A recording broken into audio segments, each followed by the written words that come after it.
Hello and welcome back to Blood and Ashes. This is episode 41. I am your host Mo, and I'm joined as always by my ferocious friends, Willie. Yeah, ferocious, furious, and 41 years old. So 41, that makes 82. What? And my perplexed friend, Jody. Tia miaven vaiden a Sunday moradin. Oh, all I caught there was Moiraine. Ah, very good. Something death? Grave. The grave is no bar to my call. The inscription on the wall of the Lear. Yeah, I'm very interested to hear if people can actually pronounce these words and listen to this go, holy shit, Jody, that's way off. Or hey, pretty good, Joe. Hey, maybe you get a call up like, hey, we want you to be our linguistic guide in the show. Oh yeah. Sure. Our unnamed narrator. And then I'll make you say ek. Get that in there. Ek val op my bek teen die hek.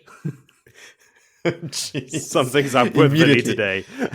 Immediately, homework for Willie. You're going to have to explain to people what that means. You're going to have to explain to me what the hell's going on. Good old days. Now, guys, I've got a little bit of a confession to make. I may or may not have read ahead. But only one chapter. All right. That's cool, man. It's free will. Suppose you want to carry tow with us, you have to be honest. So, it's G for you. If I was a moving house, I probably would have read ahead even further. I don't know if it's because I said how excited I am about this book that I'm reading ahead, or if it is just this book being as compelling as it is, and as compelling as I remember it being, that I am reading ahead. But we'll get to the nature of some of these chapters. I feel are almost designed to show you little peeks of what's coming ahead. Obviously, that's only going to be relevant to people that are rereading the series, but I feel like I'm reading little bits and pieces during this reread and going, fuck, yes, okay, cool. I want to get to that stuff. This is like just dipping our toes into some of the cooler aspects of this book that are now starting to somewhat come back to me. But I take it you guys are still level with the podcast. You haven't read ahead. I'm like I was in high school, just doing the bare minimum to get across the line. Nothing if not consistent. No, there were times where I read the whole book and had to go back. This time I feel like the time has caught up with me, or my sleep has just increased so much because I lie in bed, read. Maybe that's the problem. I'm lying in bed reading. And I fall asleep quite a lot in between. It's because you're 82 years old. That's why. That's true. That is true. Damn, I'm old. Yeah, it's not a bad book at all. I'm enjoying it very much. But that's okay. Wheel of Time. It's all right. Eyes get heavy. All right. Well, while spirits are high, and before we get into everybody's favorite section of the show, Joe, you have a little something that you want to share with us before we keep moving ahead. I do. Thank you, Moritz. As our follow-along listeners, the people who are going with us live may know and may have realized, and those of you who are listening as well, you've heard about all these delays and 5 weeks between recordings and whatnot. The reason for that is mostly me. Lots of traveling back and forth to South Africa. A couple of years ago, my father was diagnosed with cancer, and it caught up to him, and he passed away earlier this week. So I wanted to dedicate this episode to him, to Oom-Piet, and may the last embrace of the mother welcome him home. Yo. Cheers. Yeah. Cheers to Piet. He was a real character, hey? Like, I cannot imagine Paradise Beach, where I also lived for a short time, quite near Jody's house. I cannot imagine it without him. He's going to leave quite a hole. He was also quite a physically imposing man. So very physically imposing man. Willie was banned from watching rugby at my Yes. father's house. I was gonna. That's one of the things, sentiments that remained with your dad about me for a very long time. I believe is that I was Yeah. still not allowed to watch any rugby matches there due to my volume Exuberance? support for my team, exuberance, love, it's whatever you want to call it. But there was a Yeah. lot of it, spirit. Yes. Yeah. And when Pitt spoke, you listened. Yeah. That was true for for the friends and the children. Yes. He will be missed, Joe. Cheers. This one's for you, Pitt. Okay, now for the impossible segue. From that touching message to this arbitrary navel gazing we like to do in everyone's favorite section? Question mark? Callbacks.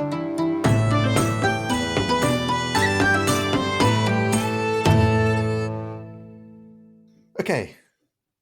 Brief pedantic entry into callbacks. I had said that the Green Man kills Belal. Oh wait, did you say a brief pedantic?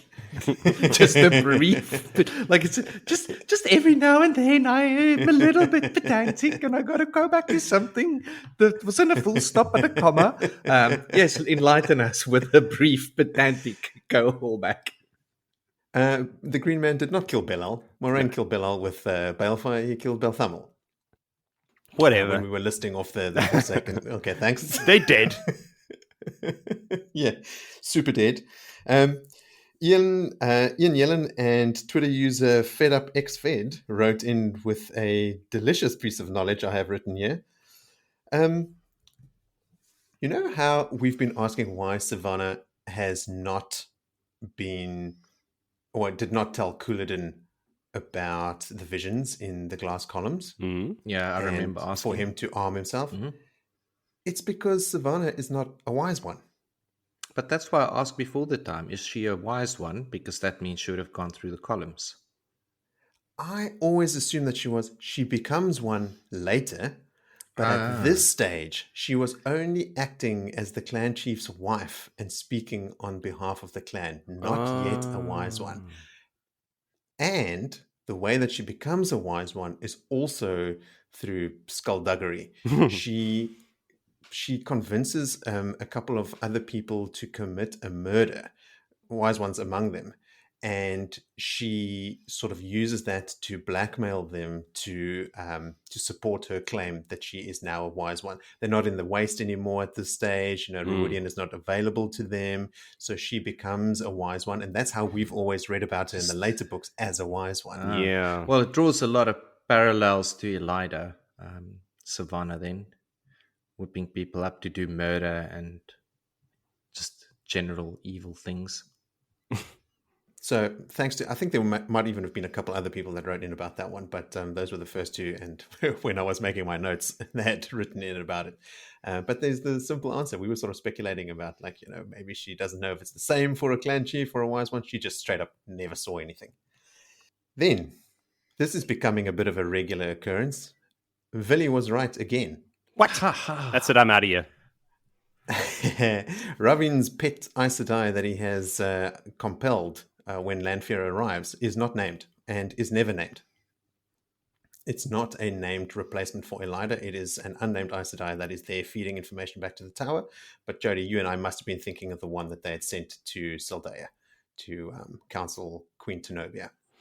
So I scoured the internet and yeah.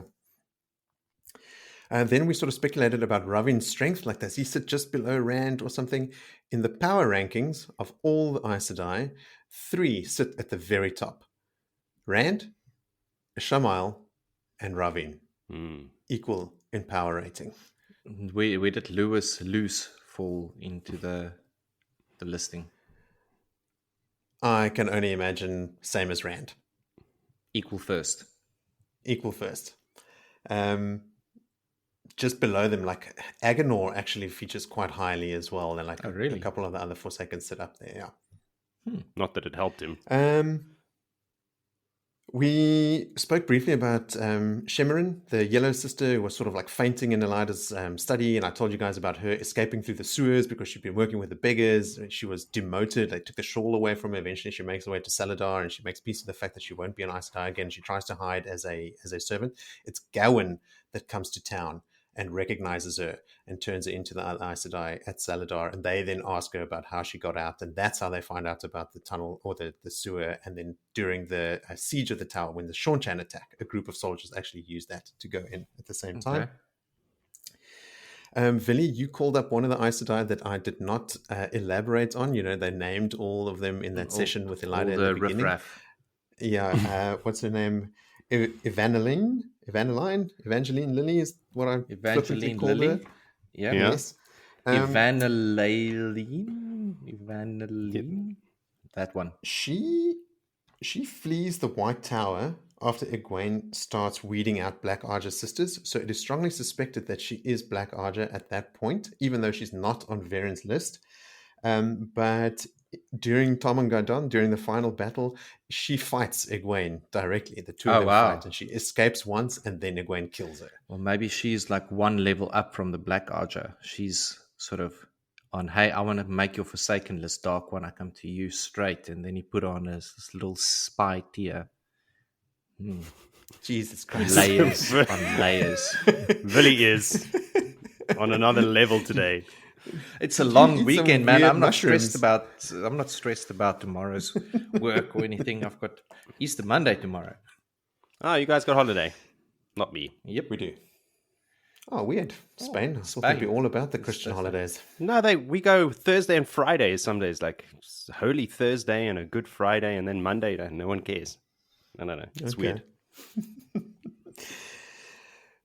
Then, what made it into the episode last time was a somewhat edited and truncated version of a conversation about Paden Fane and whether the Forsaken know him or about him at all. What didn't make it into the episode is us spending quite a bit of time speculating on the power hierarchies of the Shadow and whether he would be acting directly under the power of the Dark One. So I felt the episode felt so clean. Yeah. When you listened to it, you thought, wait a minute, was there a lot more just like straight up arguing? There was. So I went and I read up a bit, and just to try and like shed a bit of light on it. We were right about some things and we were a bit off on others. So Paden Fane was a dark friend for 40 years before the Eye of the World. How 40. long? 40? 40. Mm-hmm. How old is he? he? Remember, I said when we did the first recording, the first bit, I still introduced Paden Fane was in my chapter. I had the displeasure of introducing this piece of trash. And I said, a gaudy old man. And you guys still said, no, he's not that old. I said, no, he is. He's been a dark friend forever. He's been coming to and from those villages on the back of his carriage forever. And he's described to have a hook nose and just a horrible old human being. So 60, in our defense, 65. He's not described as old. But all this information, most of what I'm reading here, comes out from Moiraine's interrogation of him in Feldara. Okay. So she sort of like delves in deep, and he spills the beans on most things, but she can feel that he's holding something back, probably mostly the more death type stuff, because he spills the beans on the Dark One. At that point in Feldara, he's already turned against the Dark One. So anyway, he been a dark friend for 40 years. He spent 3 years hunting for Rand or the Dragon Reborn. So only the last 3 years.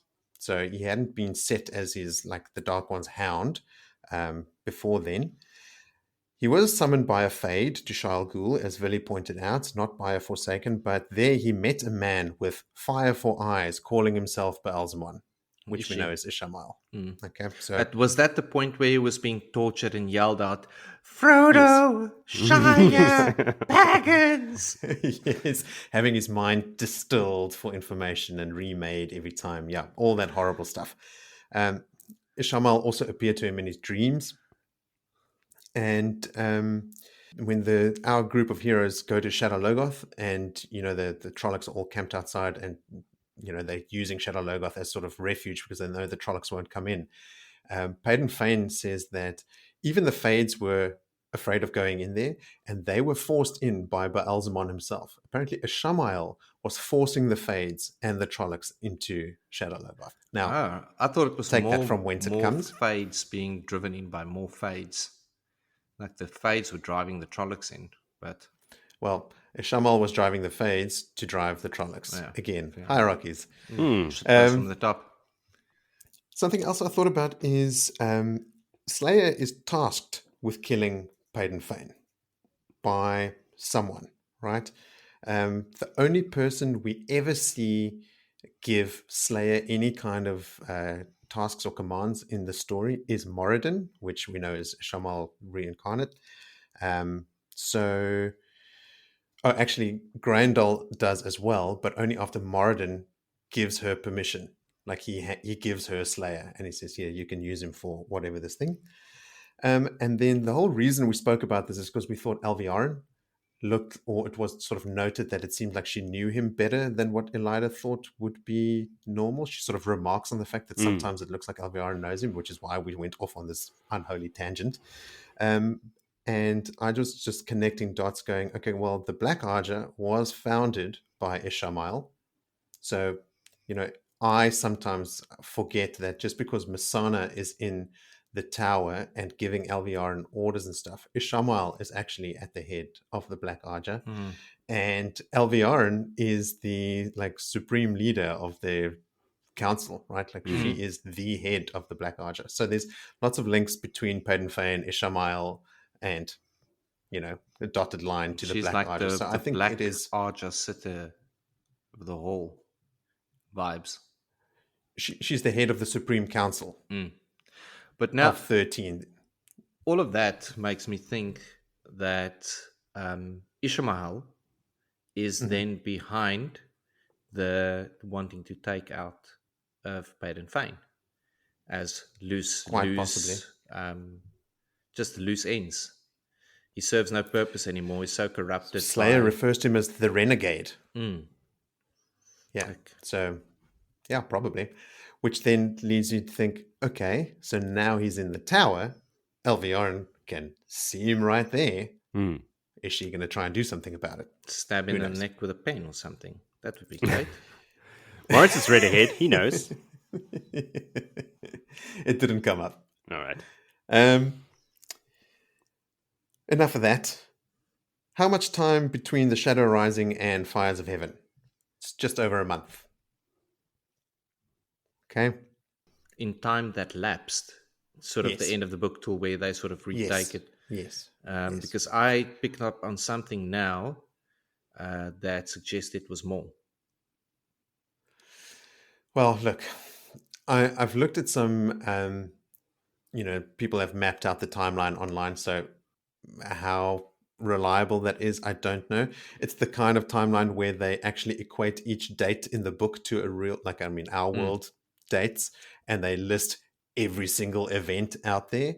So generally speaking, because the events that end the Shadow Rising are not exactly where the same group of people where things pick up with again in the Fires of Heaven, right? So there is a blurry it's just something line that of some time overlap. Gawain said when they had to get back towards the end of this spell that we read, that they're traveling now back over the Dragon Wall, that she said she sat in the saddle for more than a month on their way back from the Golden Bowl to... Yeah, so that's exactly what I just said. Oh, but they've also been there for 7 days in Rhuidean or even longer. Okay, month and a half. I mean, in that sort of you began pedantic, so we can't do spitball figures here. These things got to be down to the day. One, yeah. But I think that was all related to Jody sort of wanting to figure out how much time Asmodean had spent with Rand to sort of coach him on some of the stuff. So Jody, a month plus of coaching. 1 lunar cycle and 3 stars. Gotcha. Altima's husband is not called Turmeric, weird enough. It is Tadosian, like we guessed. And he was staying with the Lady Estanda, who was her sort of political rival. I was trying to see if we find out what happens to Altima eventually, and you don't read much about her, except that a woman of her description appears later as one of Grandal's pets. But the Wheel of Time companion actually says that her compulsion wears off after Ravin's death, and she ends up as a lady's handmaid. Well, there Which you is go. just fantastic. I actually hope for that, because she was taking so much glee in, like, it wouldn't be fun to have one of these fallen Kyrenian nobles as a handmaid. That would be hilarious. Then we asked, did all the Shadow Maidens come to Rand? I don't think so. Some of the verbiage used in the story, in the text that we read, doesn't say all the maidens. It's some of the maidens. Just there's nothing definitive ever stated, but it doesn't seem that way just from the way that the words are used. I went looking for an answer to that specific question, couldn't find it. We quickly speculated on when the cleansing of the source happens, and Jody, you're right. End of book 9. Yeah. Your calculation using our shared house in university was correct. Spot on. Then Jonna Pierce also wrote in, and she agrees with our assessment of Moraine's precise placement of the stone doorway.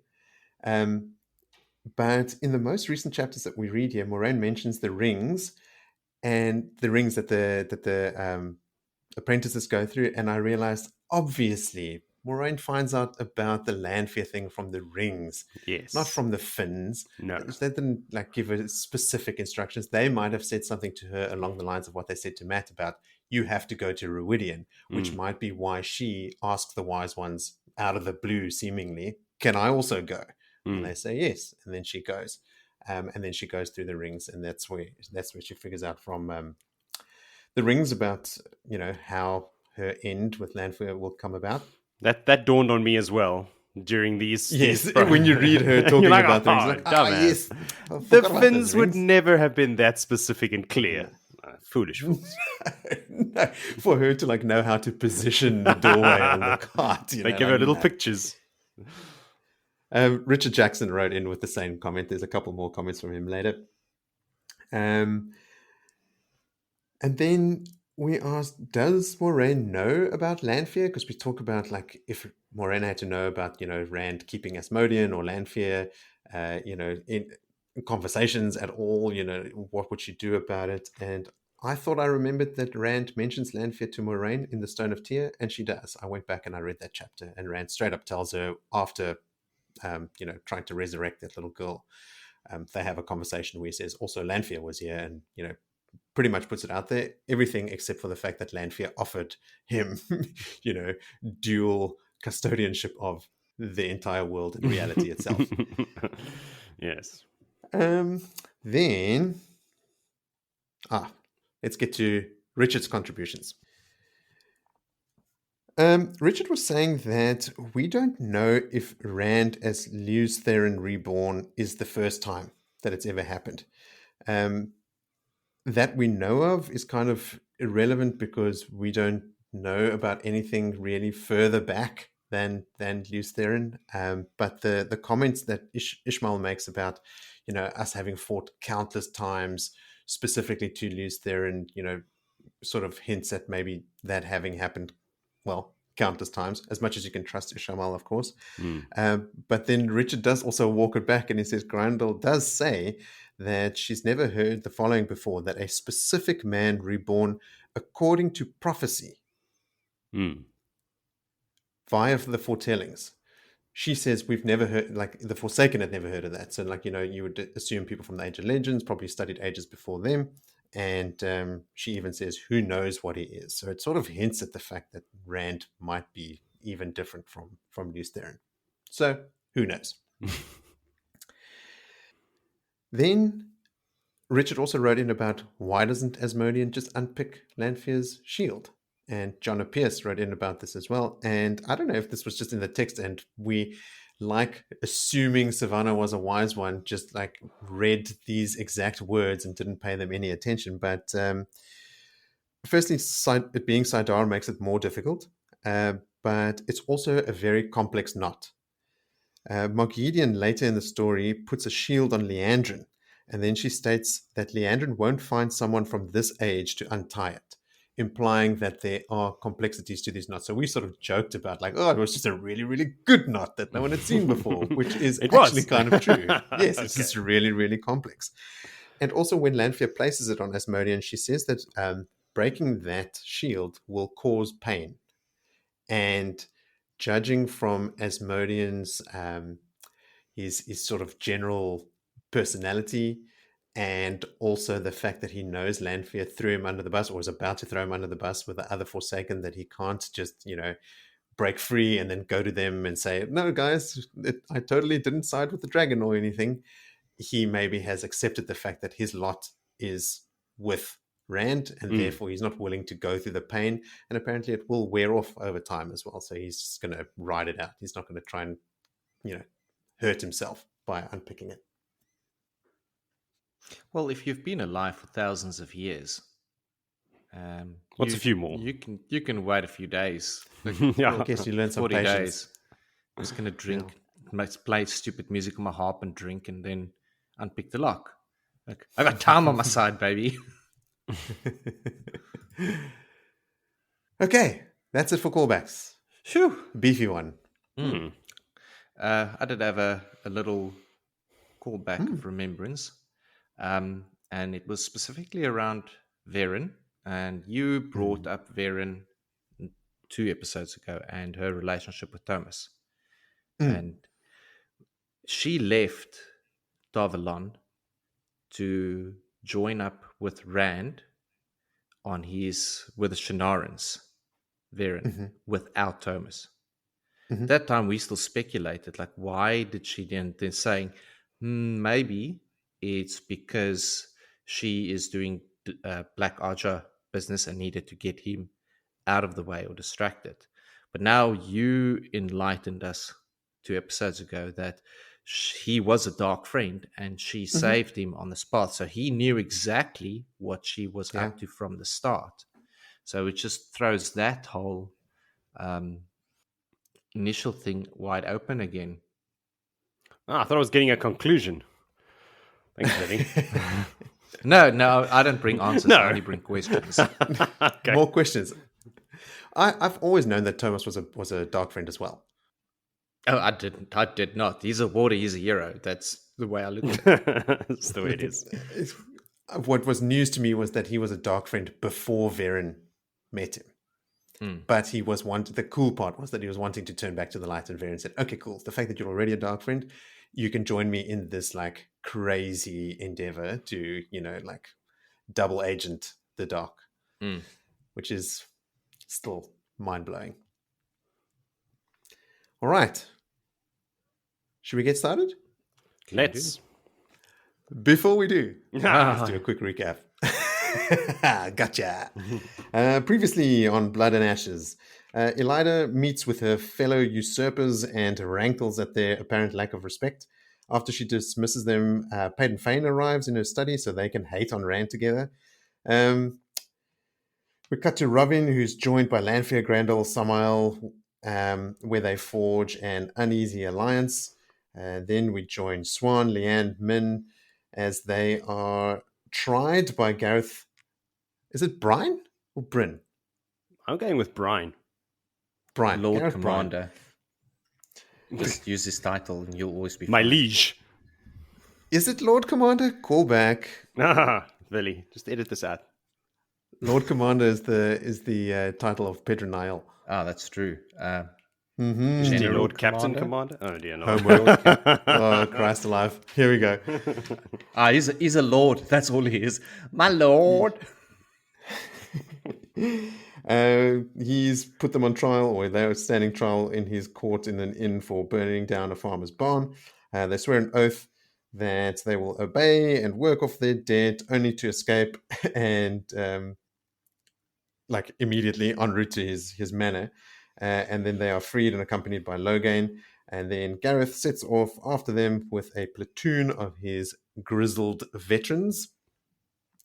In Caemlyn, Morghese and Altima are both under Rowan's compulsion, but Morghese is trying to fight it. And in Ruidian, the clan sworn to Rand prepare to move into the wetlands. Rand meets with the chiefs to gauge the likelihood of all the clans not present joining him. Moiraine and Egwene are exasperated by Rand's stubbornness, and Moiraine also demonstrates how fragile the seals are at the moment. She also has a selection of the Terangriel, etc. It's like the Terangriel, Ungriel, and Sa-Ungriel loaded onto Kadeo's wagons, including, importantly, the red stone doorway to the Finns. Rand conjures a clear memory of Lews Therin's wife and answers to Lews Therin when Matt calls him that. And then Matt does Matt stuff. And he hooks up with an older Shadow maiden called Melindra. And that brings us to chapter 4, called Twilight. Please give me a break, Vinny. Give you a break? Too much talking. Oh. I was a little bit confused. Like Twilight, like okay. I had a Twilight vampire joke, but now it's just down the tubes. Phew, dodged a bullet. Yeah. I had a nice little recap and a one-liner about this chapter because it is a very uncharacteristically easy chapter to have. Rand goes to bed and has sexy time dreams. Done. But no, we'll delve a little bit deeper into that. Rand is now moving into the Maiden's Frat House, or Rand picked a palace in Meridian for himself, and then became a sorority gig. The maidens just pulled in the next day and said, well, this is a cool spot that you chose for us. So he had to move up a couple of levels. Beautiful building, has a statue, quite fitting, of a woman that looks like a Lady Justice, all serene, not Aiel, of course, probably an Aes Sedai of many years ago, with her hand pointed out. And I believe and I trust that a palm is open in her pointing out and not pointed up. So not a Nazi salute. Gotcha. Yes, that's what I'm that would have been believing. Awkward. Very, very. But it's a beautiful building. Reminds me of a little bit of a column dome at the top, a couple of levels. Rand got a good digs. Not a lot of furniture in the place. A lot of lying on pillows and not even a bed for Rand. He is not being treated like a royal in his own palace. He's sleeping on a litter with no furniture, a couple of books in the corner. Kara Khan is not like your wetlander king. No. He sleeps on the floor like us. Now, Aviendha decides to join Rand in the room. Rand is now being harassed on his walk up to his bedroom, being followed by his maiden entourage about, have you eaten? Have you stayed out of the sun? Have you been wearing sunblock? Do you need a foot rub? These maidens are both treating him as a brother or as a son. It's like having 100 mothers around you the whole time, and I think it starts playing a bit on Rand. But now Aviendha comes in. She's got a bunch of extra blankets, and he has not seen her in 10 days. So another one there. They've been in Redian for 10 days. He has not seen Aviendha while she's staying with the Wise Ones camp just outside the city, busy doing Wise One business, which included digging a hole 3 times and filling it up again. But we'll get to that. She has now got a new necklace on, and Rand immediately hits the level of jealousy that he didn't realize was there. Like, whoa, someone gave you a necklace. The necklace gets described to be a very intricate, with weird patterns necklace. We'll get onto that a little bit later as well. But no, Rand, don't worry. No one's given your bae another necklace. It was just from Egwene. But she's still wearing his ivory bracelet that he got her. And she just off the bat goes after Rand again, like not knowing what he's done to her by giving her then this bracelet, and he's not understanding, and she throws a package at him, like kind of like, there you go. Now I've met my honor and obligation by giving you this back. And he opens it up, and it's like a well-made, not tinker quality, like Smith quality, belt buckle for the Dragon Reborn. It's like a serpent dragon with inlaid gold, and even more symbolic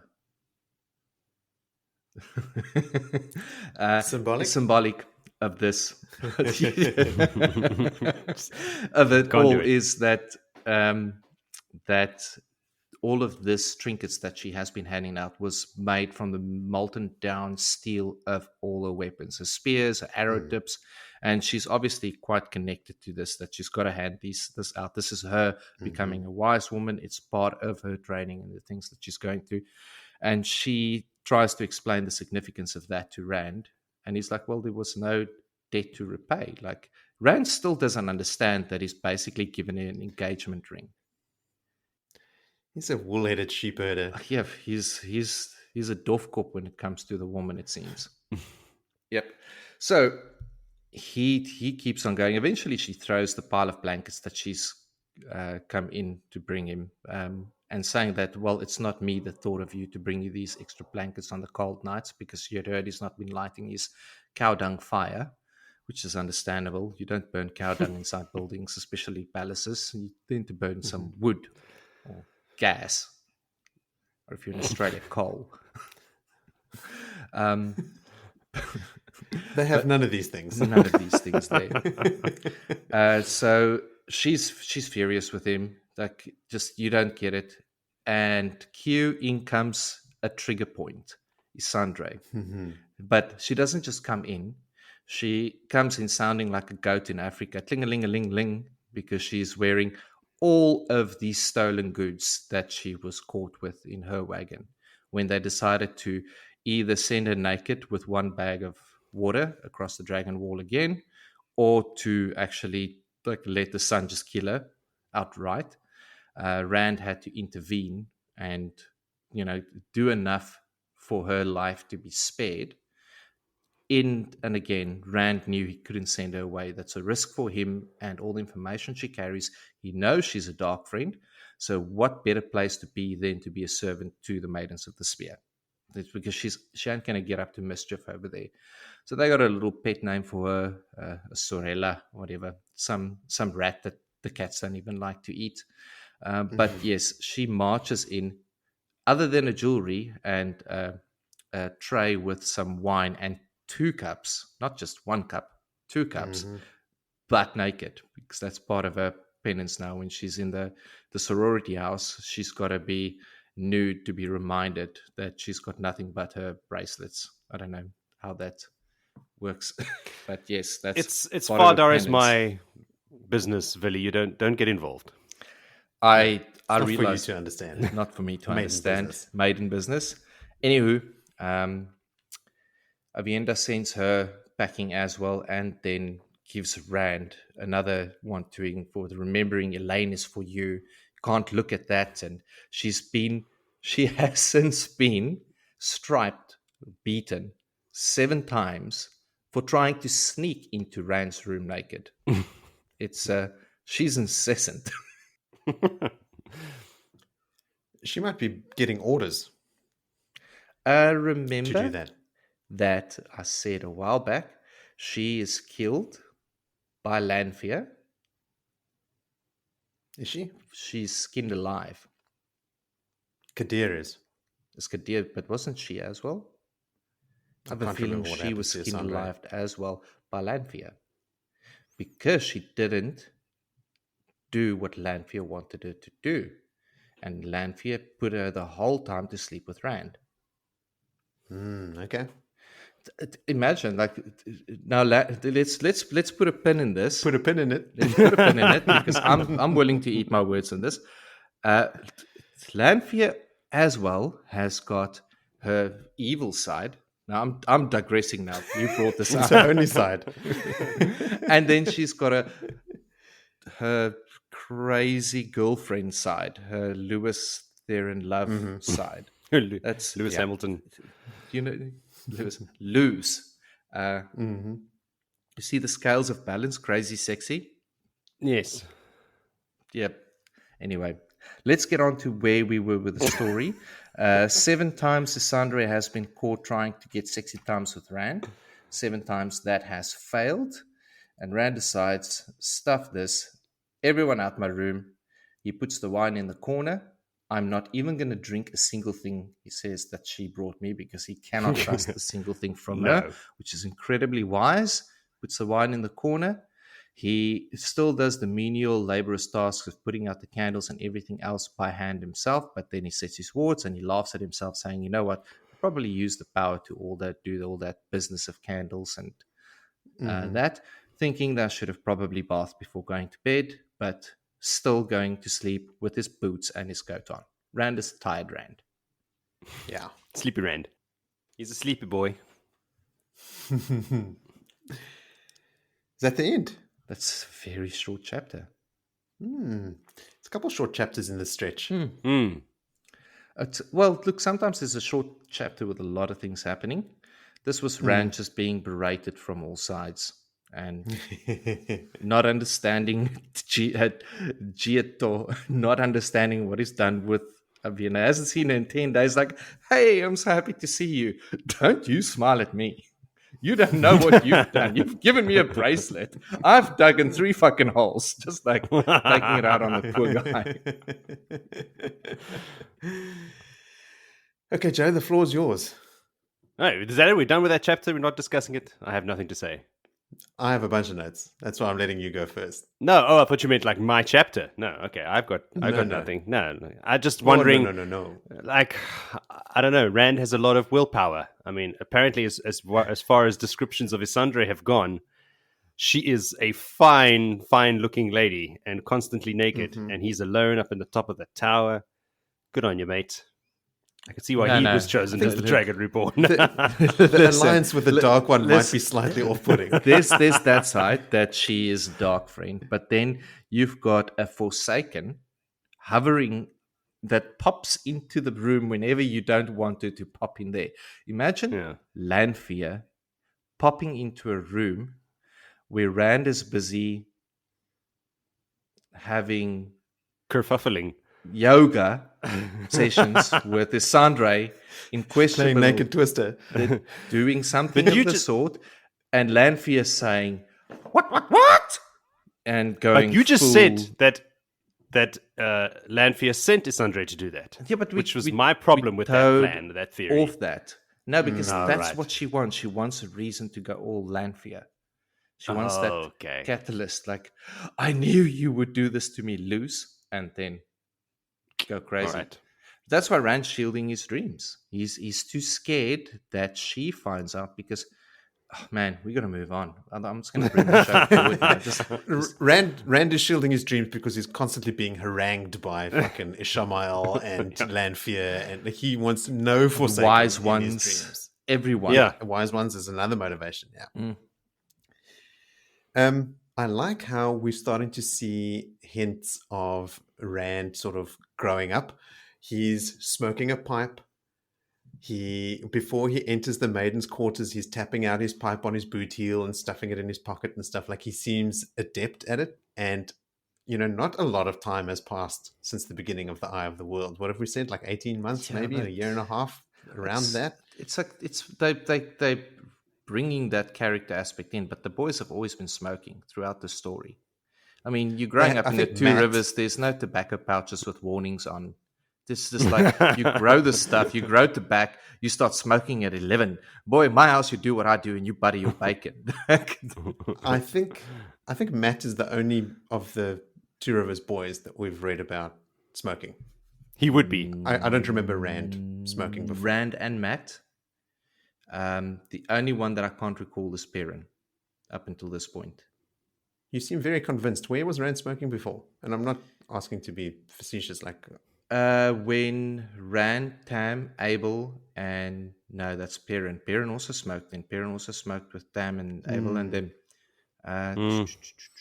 They're all a bunch of drug addicts. It's what I was picking up here is that when you start the story, they're very much painted as boys, right? Like they're immature with girls.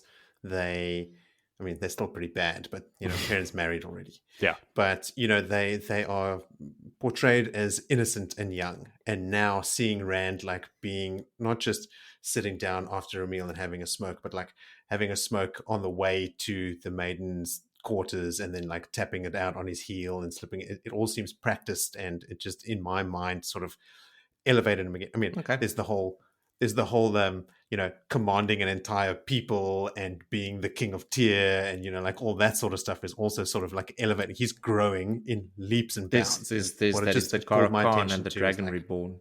It's like tattoos he seems older. Is the more efficient way of saying everything I've said about that. I also like the descriptions of all like the mosaics and stuff in that building in Ruidian. It's all of forests and rivers and stuff. It would be to any Aiel growing up there, it would, or have not been across the Dragon Wall, almost like mystical, like what are these alien places that look so different from the Waste?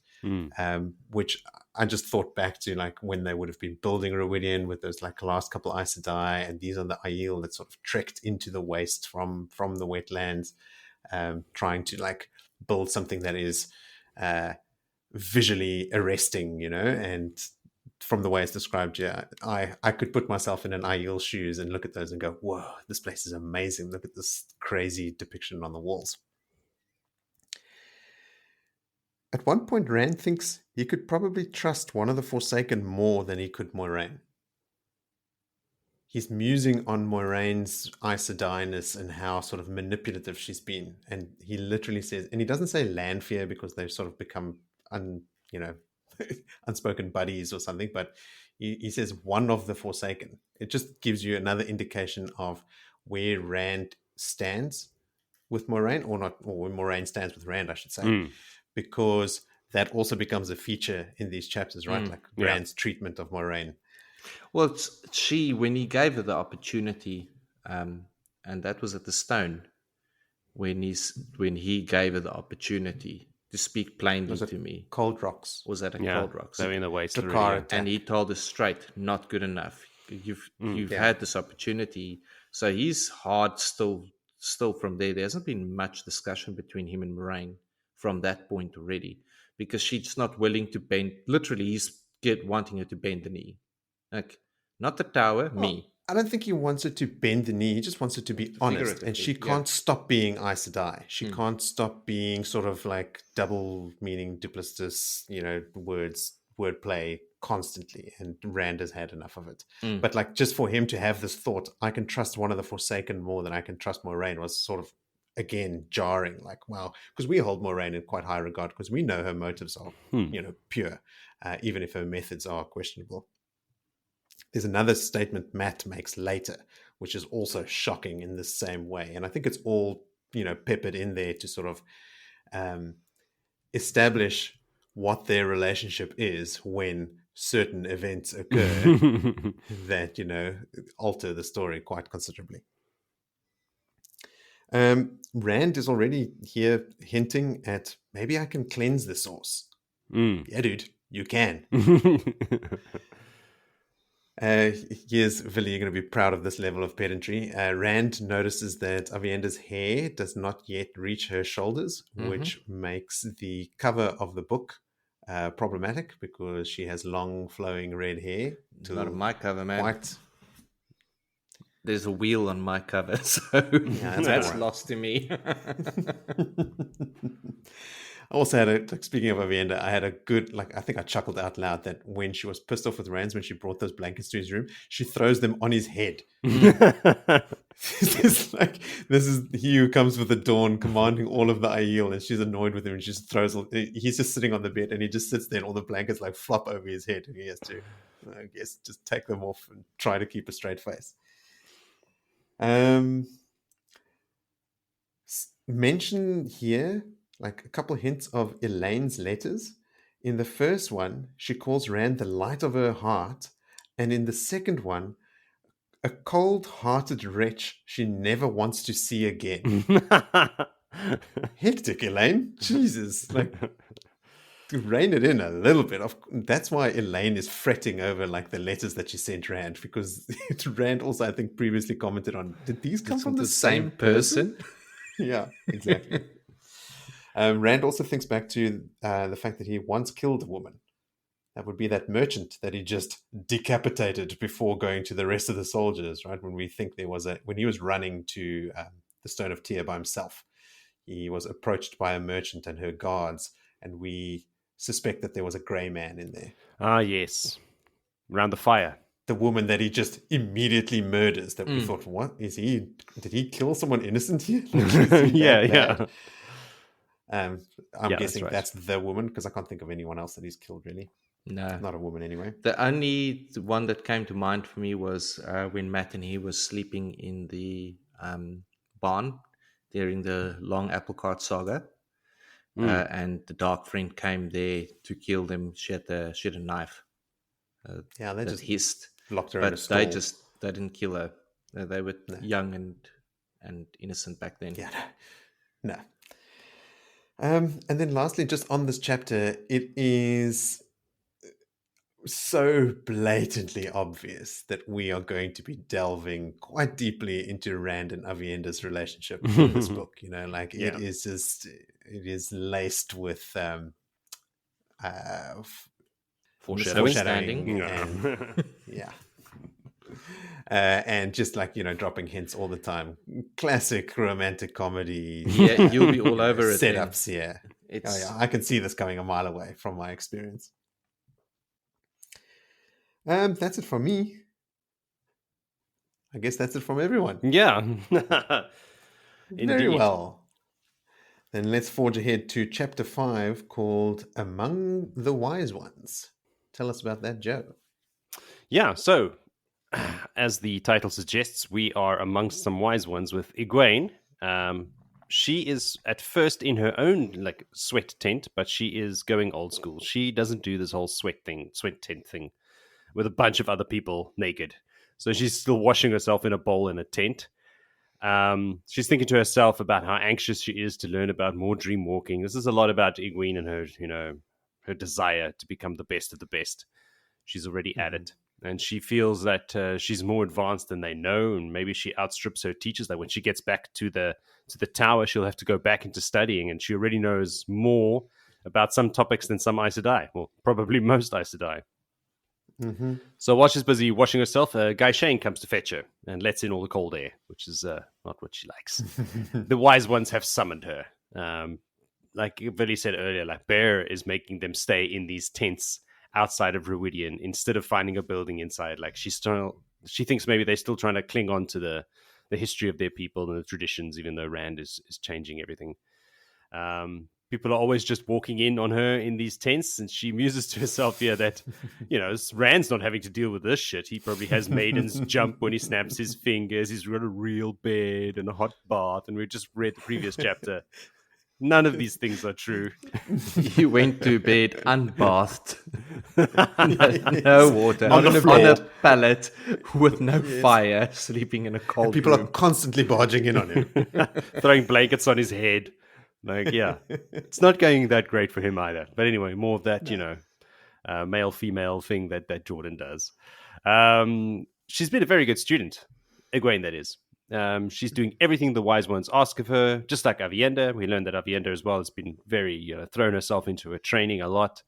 And even though she's technically in inverted commas Aes Sedai, they're very impressed that she's taken to her training so well. She's so submissive.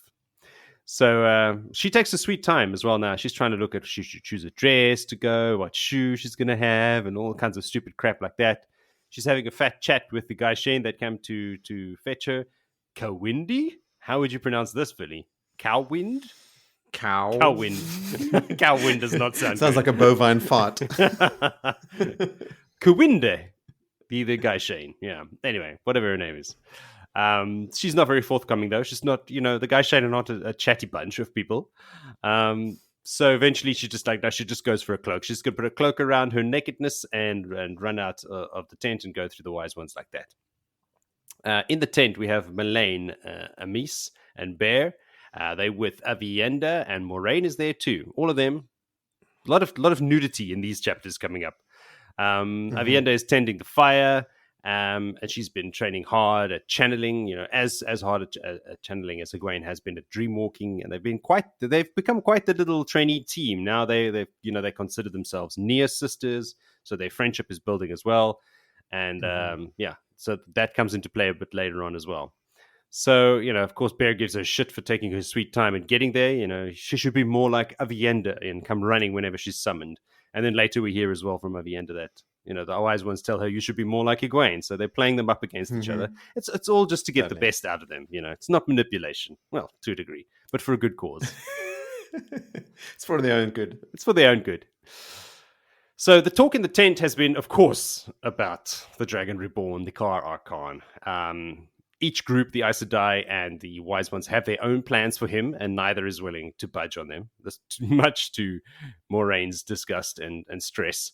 The Wise Ones will not be bullied by any Aes Sedai, and they even mentioned, look, maybe one day the Wise Ones will have to, or the Aiel will have to serve the Aes Sedai again, but that day is not today, and we are not going to be listening to anything you have to say. And she's like, yeah, but if you take Rand and all of these Aiel across the spine of the world, all it's going to do is unite the lands in the West against him. It's going to be war again. It's going to be a second Aiel war, and all these people are going to die. I mean, on your side and on our side. I've been planning this for 20 years to get him over there. Please don't fuck it up. And they just nah, sorry. Don't care. We really don't care about your plans. Those are Aes Sedai plans, nothing to do with us. We are just going to try and save as many of the Aiel as possible, and that is our only priority. Whatever your plans may be, sorry, it's too late. They say that, look, we're not going to go over there and just burn and pillage and just kill everybody. We'll take our fifth because that is our due. Even when we went to kill those tree killers themselves, we only took a fifth. We can control ourselves. Moiraine again is warns them of war and massive losses, and she's like, the Wise Ones, they just, we're not going to let this happen. Look, that's going to happen. People are going to die, whether we stay here on this side of the Dragon Wall or if we go that side. Shit is going to go down. It makes no difference to us. So we're rather just going to go over there with him, with the Dragon Reborn, with the Archon, and take care of our people. So they dismiss Moiraine. Dismiss, I say, in big DIMISS. Dismiss her. And she replies coolly, I will leave you now, as if it was her idea all along. And it kind of sounds like it was her idea. She still has that Aes Sedai command in her, all right, well, I'm going to leave you. It's my decision. So with Moiraine gone, it's time for some Wise Ones business, and they ask for some tea, and Aviendha forgot to brew it. These kids, they just don't learn. So she has to run out and go and get some tea, and it's Egwene's job to make some more steam for them. Well, to be fair, Rand angered her earlier the evening, and that's enough reason for her to just forget about her tea. I think she's distracted because she told Rand she hates him. Yeah. And she doesn't. Oh, no. So with Aviendha out making the tea, Egwene asks why she got a beating. Because when Aviendha came and sat down next to her earlier, she was she sat down quite tenderly.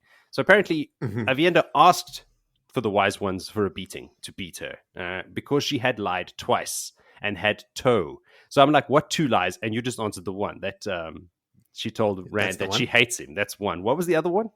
Do we know, or it's just not me? No, you do know. You find out later. The Rand thinks about how he's sometimes given Aviendha flowers, and Egwene muses later that she walks in on Aviendha looking at these flowers, and then when she asks her, "What are those?" she's like, "Oh, I picked these for you," and she gives them to Egwene. I think they were from Rand. Because Rand went not seeing her in the 10-day period. He sent her flowers, and not even with Guy Shane, with maidens to make sure that it gets to her. So she's been getting it, and then Elayne's like, Rand, just stepping on all the landmines. What you got there? And then she's like, oh, I picked these for you, flowers, and then runs away because now she's got toe towards Elayne. Two lies. Okay. Two lies. Too many lies. All right, okay. So that's what because when Egwene right at the beginning is busy bathing in the tent, when the guy Shane opens the tent flap, the wind blows these flowers that are floating on a bowl of water. And those are the flowers that he gave her. Okay. I didn't mention that because I thought I think you're right. Yes, that's the flowers Egwene has in a nudity bath scene that Rand actually gave to Aviendha. Yes. Weird circle And of then flowers in the waist.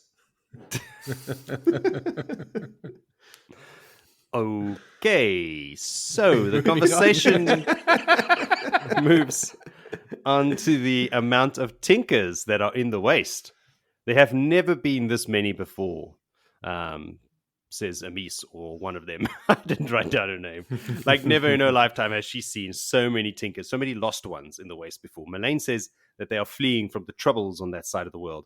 Yeah, that's pretty much it. And Amis has heard that some of the Aiel have gone over to join them, to take up the way of the leaf. Wow. I was like, whoa, man. Yeah, that obviously that would happen if they think of themselves now as the lost ones.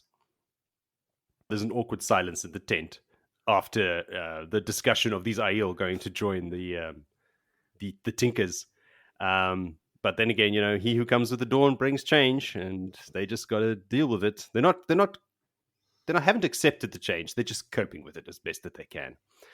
So they've also, the wise ones, that is, having trouble getting info out of the clan chiefs. Now, because we know that previously that we had that scene on the last episode where Rand is meeting with all the clan chiefs, and they are very tight-lipped afterwards about what goes on in those meetings. The wise ones go to their clan chiefs to try and get information, and basically Rand tells them to speak to the chief, and then the chief tells them to speak to Rand.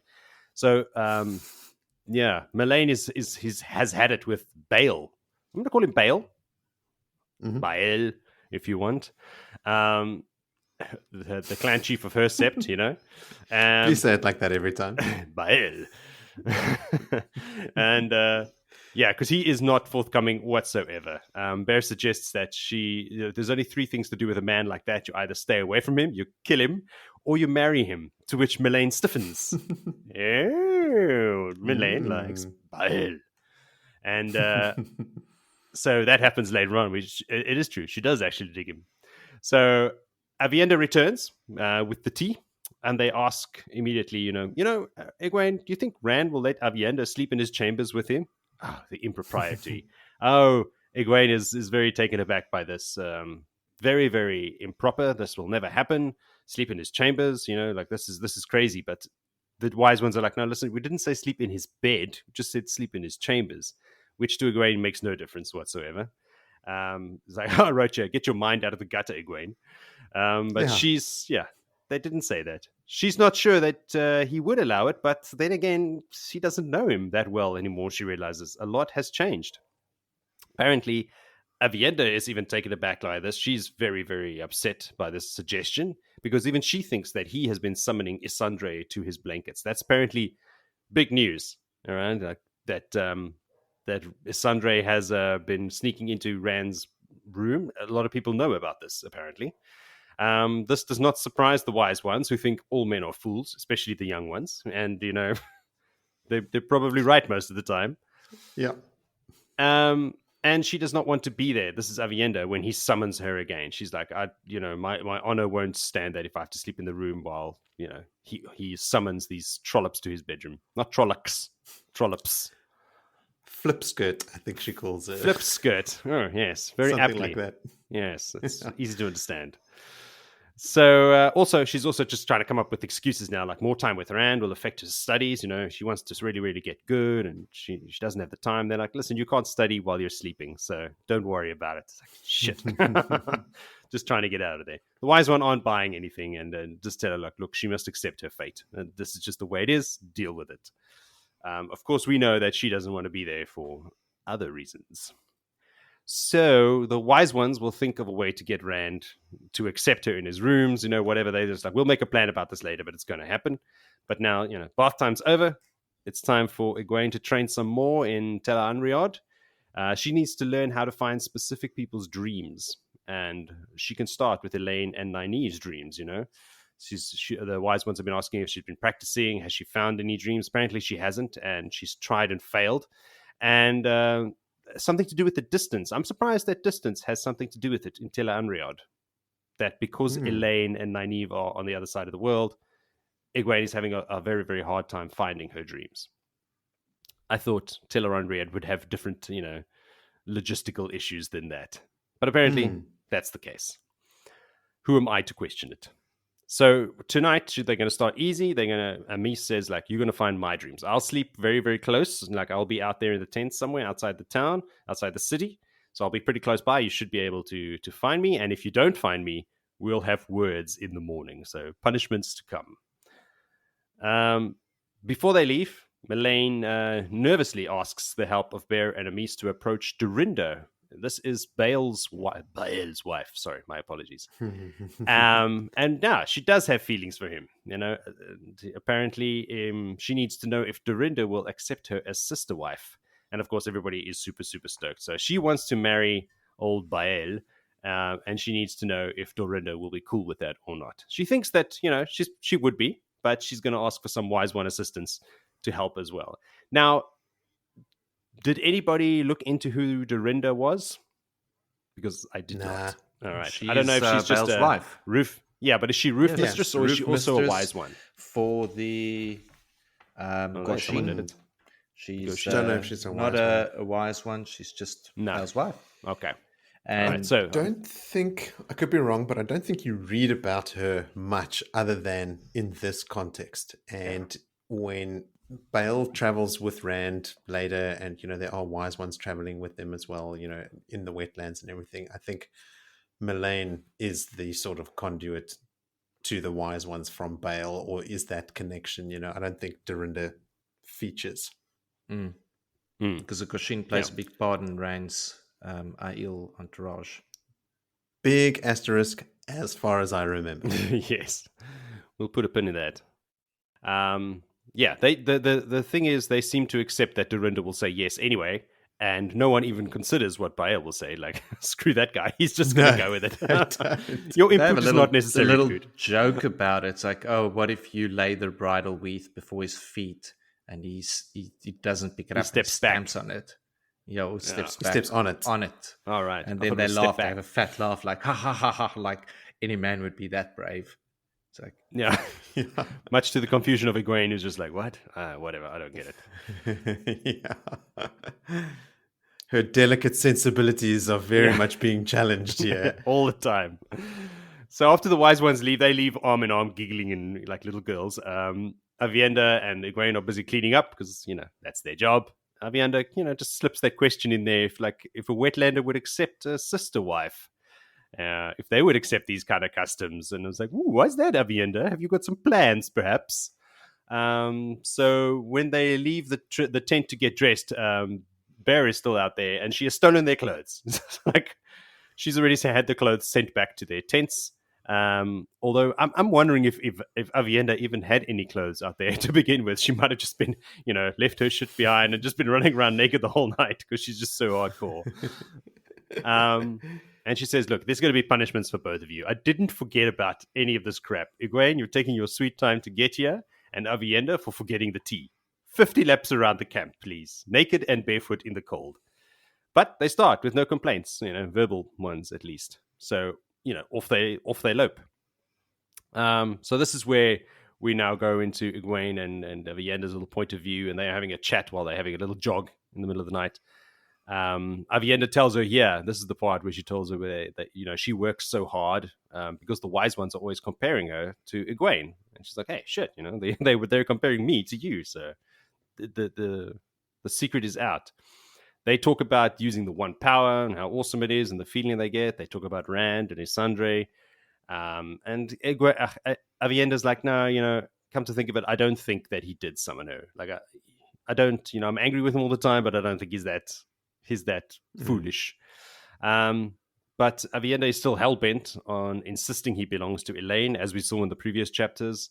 But we know now that it's her own feelings that are clouding her perceptions.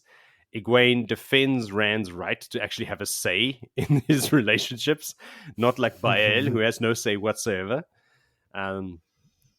They talk about the wise ones wanting Aviendha to sleep in Rand's rooms. And while it shocks Egwene, Aviendha has different reasons not to want to. But, this is something that Egwene harps on about a lot. She thinks this is really, really bothering Aviendha. And she's right, but she can't figure out why. She knows that G. Ito is involved somehow, but doesn't understand how.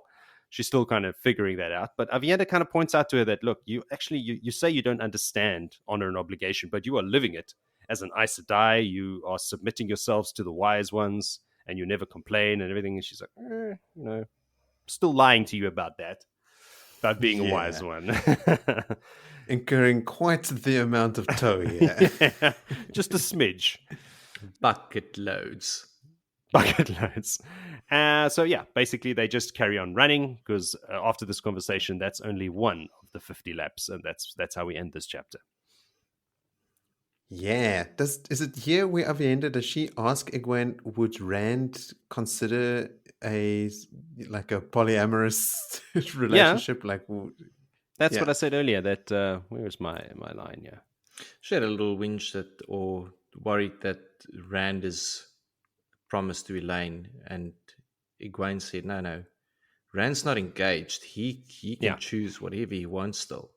Like there's nothing there that has said anything is in stone. So plus, she's going to be nice and die. So probably not going to happen.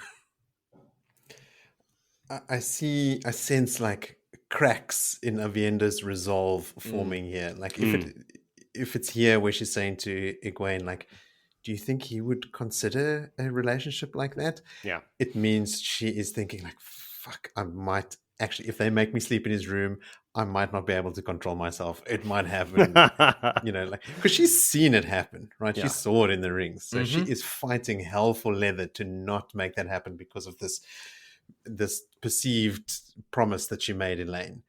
She is incurring toll on one side while she's afraid to incur toll on the other side. She's just in a bucket of toll the whole time because she's being beaten by the wise ones at her own request because she's lying to Egwene and she's lying to Rand about her feelings. But those are small infractions for which she can pay and get her on her back.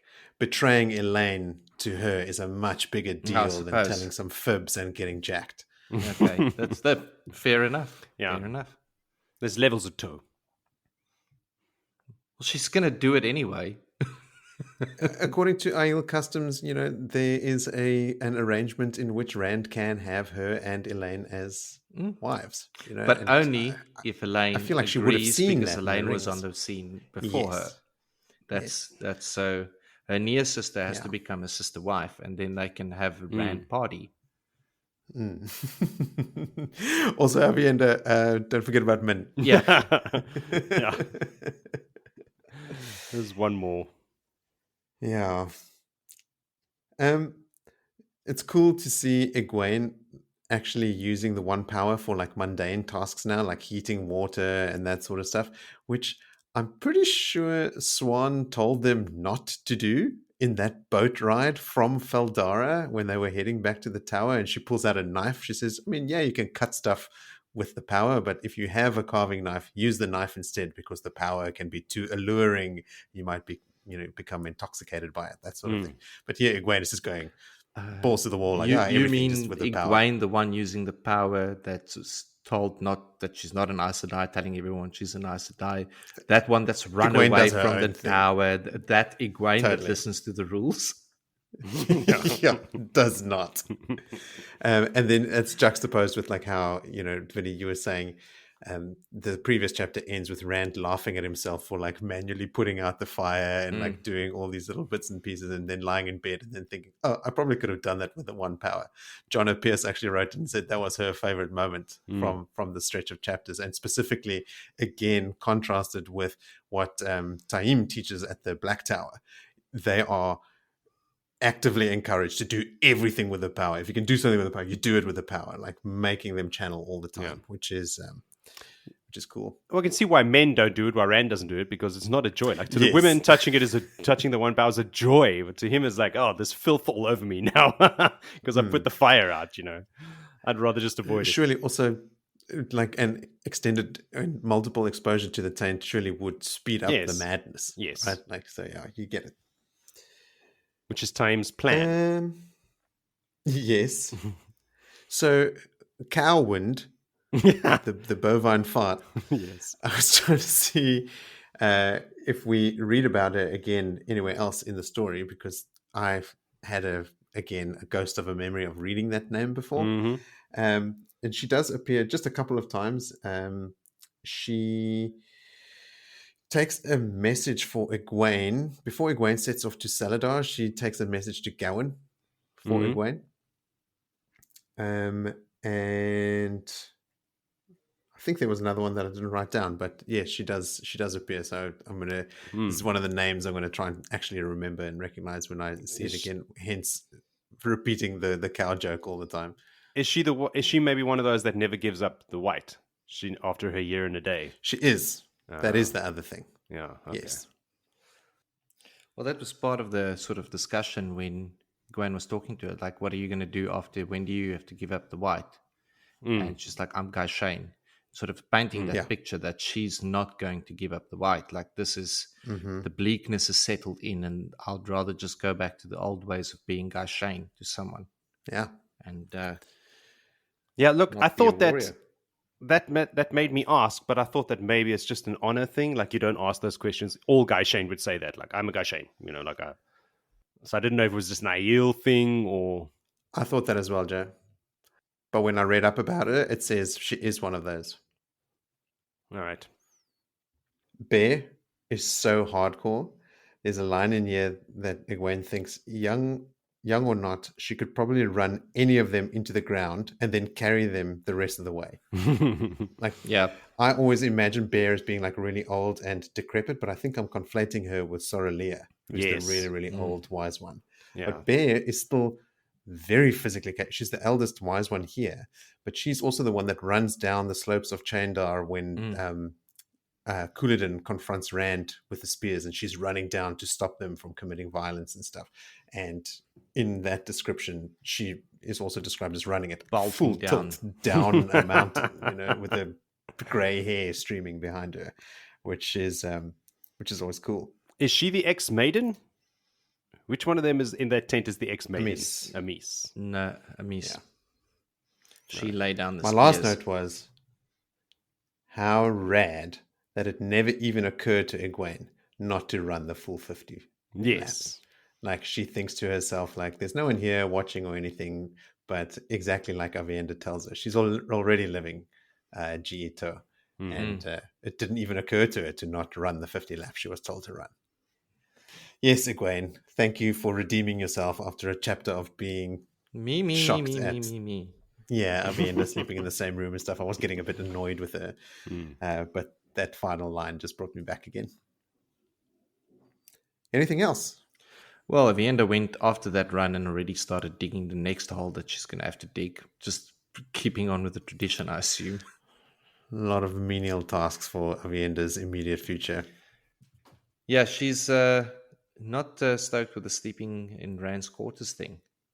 Like, that's really ruffling her feathers now. Like, okay, cool. What am I going to do? This is going to happen. They're going to make me, because that's the wise one's plan. They're like, get him to have a maiden right now, a Aiel wife. Like, it has to happen. Not just any maiden, Aviendha. Now, this makes me think of something that I hadn't thought of. Maybe they had, maybe they knew that from seeing their future visions going through the rings. Maybe not. It was Aviendha, or maybe Aviendha specifically, but that the Kara Khan needs to be married off to one of the Aiel. I don't know. Yeah, in visions of the Kara Khan. Then again, they would have known Rand would be the Kara Khan when he showed up there, if they saw him specifically in the visions. But they say as well that you see so many multiple, like infinity amount of futures, that they all kind of blend together. It gives you a general perception of the future, but not specifics. Well, maybe those visions are like when you imagine a place that you're going on holiday for the first time. You get excited about it. You start seeing the place.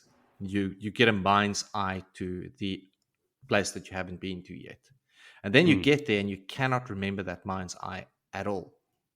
You can't remember how you pictured it. You can't remember how it was laid out, because now your mind has gotten your eyes to look around and has filled all these things that it created by factual stuff. So I mean, maybe they go into those rings and they see and they know, but they can't see the faces and recognize people. No.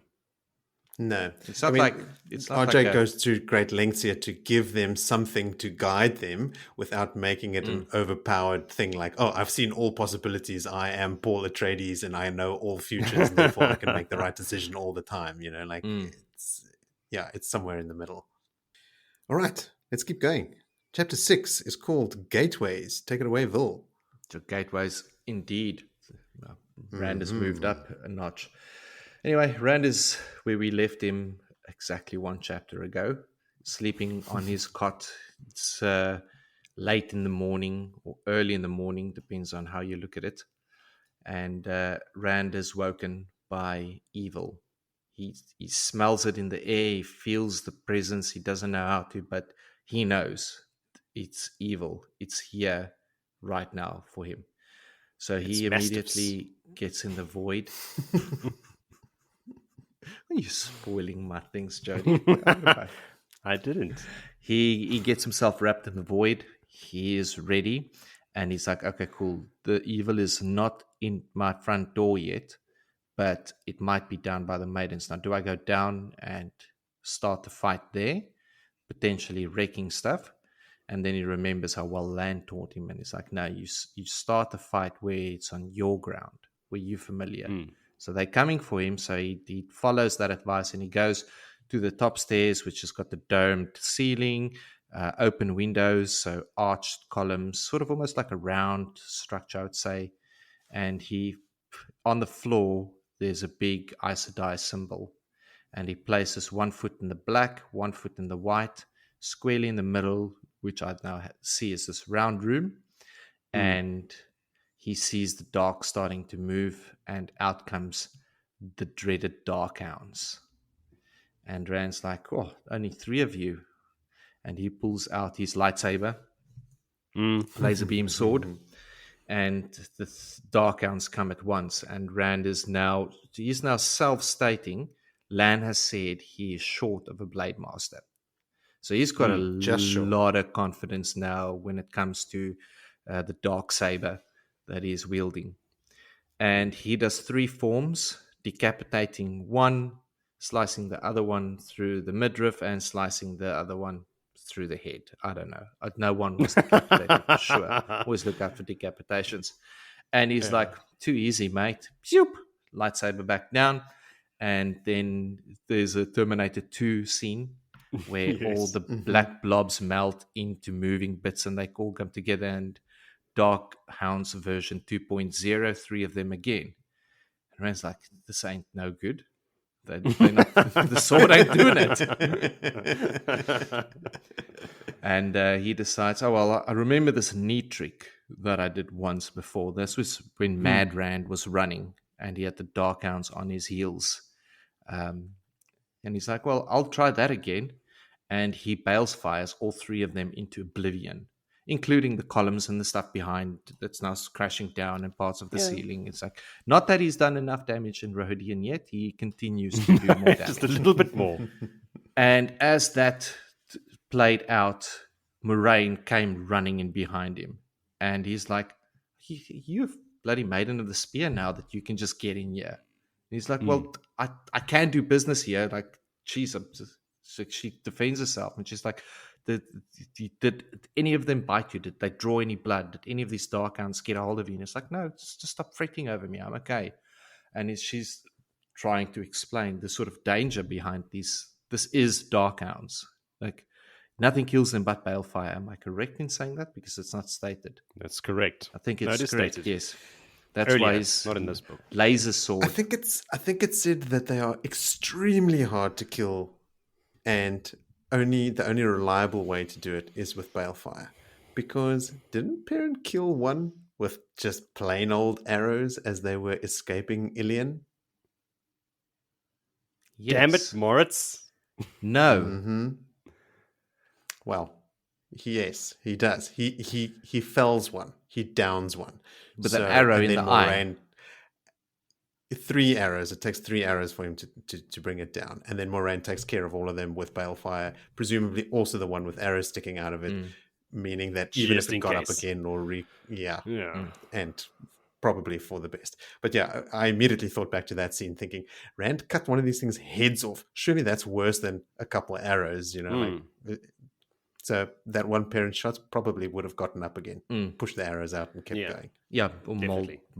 pulled blackness together with another one and formed another two.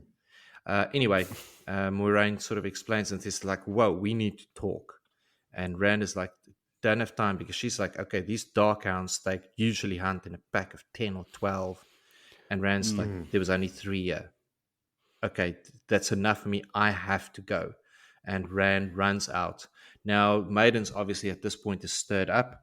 They all got no clothes, but they've got their black veils and their shafas on, and they've got their bucklers and their spears and their undergarments, and out there running with Rand. And Moiraine, though, and Lan, he just slided past Lan. Lan's like, what, where's Moiraine? Okay, I'm coming. And they're all running after Rand. Rand finds the Lonely Love Hotel, which is so broken down by Rand's previous battles that it's got a skylight, which just no floor, where Matt has now been closed in this room with 3 darkhounds clawing and with their steel nails, like basically ripping this brass encased door, wooden sleeve door. And he decides, okay, this is a very strong weapon. I won't use it as much as I did before. Controls it a bit better, blasts all 3 of them away, and only destroys half depth into the wall. It's like, oh, cool. Like, I got He's them. getting it. Lucky for him, he didn't control it well, but he raps on the door, and in the areas that he can knock, where there's no pieces of metal shards, like pulled off the door from the dark hounds trying to get through the wall. And Matt is stark as naked, as one is in his love hotel on the other side. Maiden of the Spears all rolled up in blankets in the one corner there, although she's all wrapped up in a blanket with a spear. She's ready to go. Yeah. I mean, fight. Well, she already did. And good clarification. Matt's like, holy hell, what the hell happened? Because it's like he thought he saw an illusion. Like it's the head of the animal came through the door, and it had dripped all his slobber, mastiff goop, on his arm. But with that, he's also now realizing there's tons of maidens behind him, and there's Moiraine now. So let me just put some clothes on. But while he's trying to get breeches on, he can't scratching. This arm is actually now all of a sudden swelling and becoming blistered and moving up. And Moiraine just wants to get in there, and she eventually lays her hands on Matt forcefully, and she tries to channel, and nothing happens except the medallion gets cold. And Matt's like, Jesus, medallion's getting cold. And he eventually then takes it off, and that gives Moiraine the gap to channel and heal Matt from the instant death that's on his way from being poisoned by the bale-fired mastiff that went back in time, but just not back enough in time for the one blob of goop that got on his arm. I don't quite understand it, but good thing Matt's alive. He's saved from the effects of the poisoned blood and saliva of the darkhound. Moiraine takes this opportunity now for explaining to Rand that what balefire is. It's not merely killing something. It is forbidden for the use of the tower for the last 3,000 years, and even before the breaking, it was forbidden. Even the Dark Friends, or even the Forsaken, rarely use it because of the effect that it has on the pattern. And think of it as a thread that you burn long, but it keeps burning and burning up. You have the ability to change all the actions of the person that you kill with balefire, going back a period of time depending on how strong the balefire is. And Rand is also like, look, we can talk about this later. I need to move on because Rand's got no other thoughts in his head. Right, doing the math, dogs 3. Okay, there's maybe another 4 on the loose somewhere here, but I can't draw any attention to it. So how do I get away from all of my entourage and all of Moiraine wanting to just give me a Aes Sedai history lesson? He just quickly says, Moiraine, thanks for healing Matt. That medallion belongs to Matt. You don't touch it. There's no point of discussion. And this is now after Moiraine eventually says, like, I need to help you. And she swears an oath, very loose oath, which she probably means to keep right there and then. And Rand likes, okay, I'm sorry for my rudeness that was there. It was well placed because of how you've been, and you tried to manipulate me and push me in directions. I'll accept your help, but you're always straight up with me. And then Rand shuts the conversation down by not being straight up with her and does a gateway and steps onto his little flying disc scooter and scoots all the way over to Asmodean. But before we leave the room, poor Matt has finally got breeches on. The maidens are, in the meantime, standing in their own underwear. They've now taken their veils off, and they're heckling across like, oh, you're going to make Matt sing? Like one of the Spear Sisters has got Matt now. And Matt is like, oh, what the fuck did I get myself into now? Like he's not going to live this one down. Now, Rand has now skimmed quickly to Asmodean. He's now found this mechanism. Moraine's like, whoa, you leveled up. What like, the fuck your is that? XP is going through the roof. And he's like, hey, once I've done something, I remember it. He's got that. That's going to be his go-to line. Like, where did you learn to make Quengia? Once I've done something, I remember it. And he sees now Asmodean is still thumb in his mouth, sleeping in a corner there. And he can sense him dreaming. He can feel his heartbeat. And he can see the prince he was taught to track as a young man, as they all do in Emansfield. And he could see the dark hounds had come through there, leaving their paw prints on the stone. And maybe 3 or even 4, but they've now moved off. So he channels and fixes up the paving because he doesn't want even them to suspect that the Darkhound's after his Gleeman and why. He's really, really working hard to hide all of his interactions with the Dark because, quite frankly, he's busy hanging out with 2 Forsaken. I mean, one level up, you're hanging out with old Firemouth himself. It's it's a little bit suspicious. Doesn't look good. Does not look good. So then he decides, all right, he's sleeping. All my traps are still in place, unbroken. I think that's probably his most peaceful place he can be in all Rand's traps and weaves that he's got there because he knows, hey, I'm not going anywhere. No one's getting in here. I can sleep with my thumb in my mouth and have dreams. Now Rand then decides to open up his doorway and he does a quick trip back to his sleeping quarters where he sort of just takes a breather and is like, oh man, still thinking. He decides, okay, let me quickly check if someone found my loot box. So he does some magic weave and opens up the wall. The wall has got a cave that's been made by Rand. I'm not quite sure whether he chipped it out with a hammer or he used some power magic there, but he's got a special storage place, and in there, in that wall, he's hiding the 2 statuettes. And, well, that's when Lanfear decides to just zip into the room, and she's like, ooh, what you got there for me? And he's like, hello? Puts his wall back together with the magic, and he's like, oh, man, what are you doing here? I'm Lanfear. I go wherever I want. So she's like, did you find the female of that statue? Because remember, I told you, if we have both those things, you and me, we're going to take out the Dark One and we're going to run the show. Like, there's enough power in there to fix and break anything. Now, Lanfear entering the room and starting to ask these questions also very much triggers Luz, not Rand, because all of a sudden it's a Luz and Lanfear conversation about Ilyana and how, listen, Lanfear, I left you not because she was there. I left you because you're a nutbag. You're hungry for power. In exactly what you say, like, we can rule the world with those 2 type. That's the type of shit. That's why I left you, woman. Not because of the blonde hair sop that you don't like so much. That's the problem, is you and your craziness.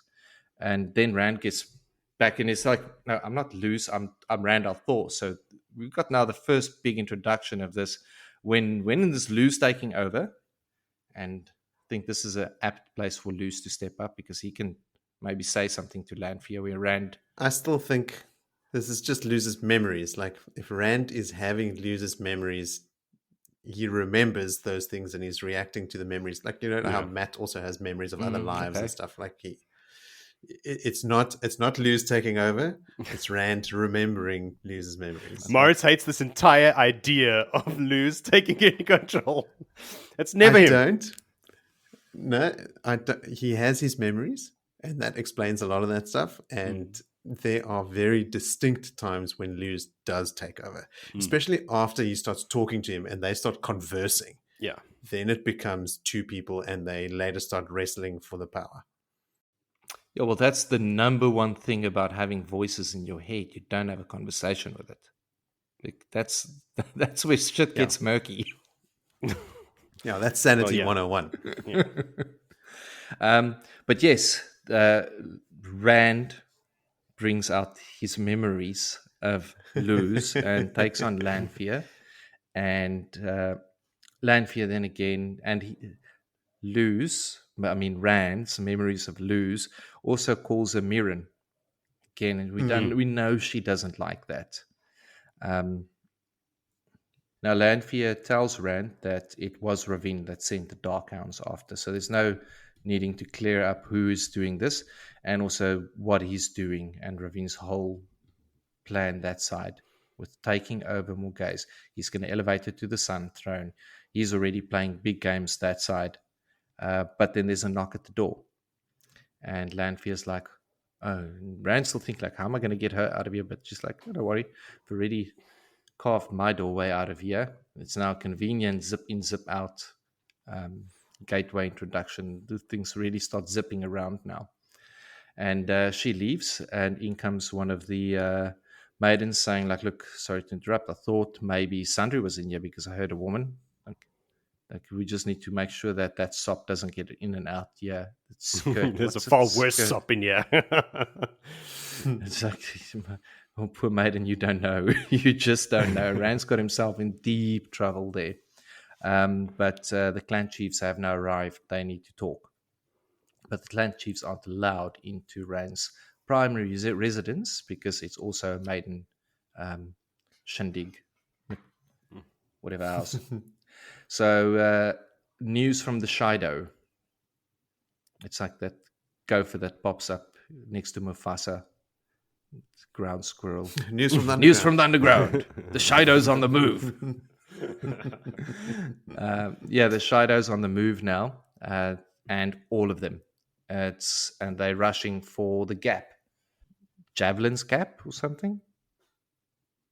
Jengai Pass? Jengai Pass, yes. Not the gap. Javelin's Gap. I know it had a J in there. And I'm just looking at the map on the wall there, but I can't read that far.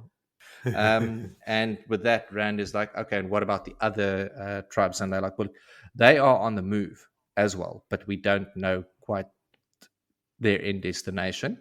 But we do know what could or their intentions. Or their intentions, like that they might be maybe joining up with the Shido, and we're talking about 3 other whole seps. So, or they may be clans. Clans above seps. They could be, but we don't know. So Rand's like, all right, well, guess we're moving. Everyone grab their spears. In the morning, we move. We go for Javelin's Gap. I mean, that gap pass. Jendai Pass. Just butchering it. Yes, Javelin's Gap. It is for now and ever be called that. Well, we will know what you mean at least. Yeah. We'll get there. I wonder what did I miss there? Rad chapter. Yes. Very rad. There's cool shit. A whole thing there between Lan and Moiraine and Rand, where he basically tells her to shut up. Moritz, I'm sure you've written it down in much more detail than I have in my scattered memories. Um, not in this instance, but when Lan and Moiraine talk about it later, Yes. I expound on it a little bit. Not a lot. I mean, it's stuff that we've been saying for a little while now.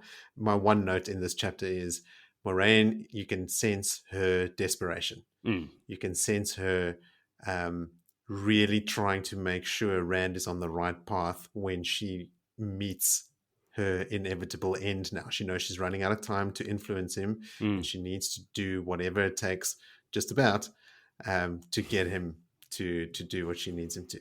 Yeah. As she thinks he needs to do. Yeah. This chapter also goes through great lengths to explain to us exactly how balefire works, all to set up the end so that we don't go, huh? Why are Aviendha and Matt alive again? Because when Ravin kills them, we need to have this baseline understanding of how balefire works for Rand's balefire execution of Ravin to have the effect that it does and bring Matt and Aviendha back. And not make us cry again, because we know that. I remember how upset I was thinking that Matt and Aviendha were dead. Yeah. When I read it the first time. I still remember that. I like how Robert Jordan puts into this chapter as well, like basically saying, like, don't think about it too hard, the whole time travel thing. Because Matt's like trying to wrap his brain around it, and they're like, don't worry about it. Yeah. Because is there still a hole through the door? No, through there which isn't. the Darkhound's attacked? That's there the problem. Isn't. But the spittle that made it through is still on his arm. So exactly. Yeah. So if Rand had not restrained himself outside the door, there wouldn't have been any spittle on his arm in the first place. But because he stopped it just there in the past, the first drop still touched his arm. Yeah, like just weird time travel shenanigans. This is, Star Trek storylines all over again. I feel like this entire Darkhound attack is specifically to re-educate us on balefire to set up the end of the book. That goes into pretty much, pretty in-depth, the whole explanation from Moiraine. The attack itself comes to nothing. Well, what shadow spawn do you have to send that will only require the use of balefire, some Darkhounds? It's well set up. Well, also, the attack doesn't achieve anything. Yeah. It doesn't seem to be especially well thought out.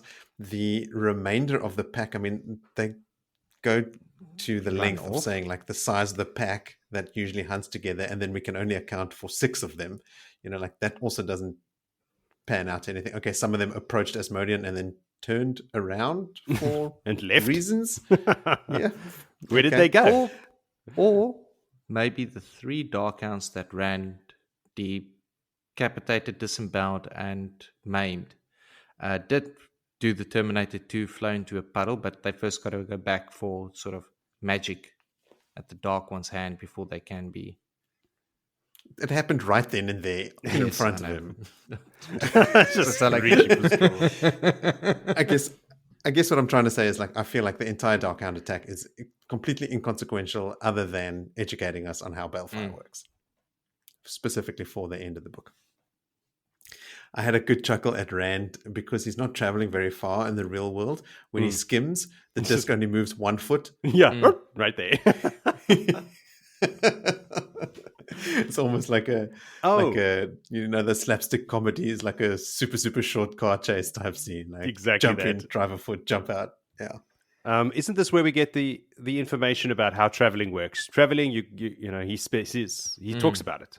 And in traveling, you really need to know your destination. Asmodean is trying to teach him, but he doesn't have the power to channel it. And Rand doesn't grasp it, but he mentions traveling and something about knowing your destination and not knowing your where you are, but not knowing your destination. And that's what I'm trying to clear up, because it says it in one plain, simple sentence. Yeah. It says the thing that we've been saying. Yeah. It confirms what we've been saying. I'm going to find it because... You want to read the sentence again? Yes.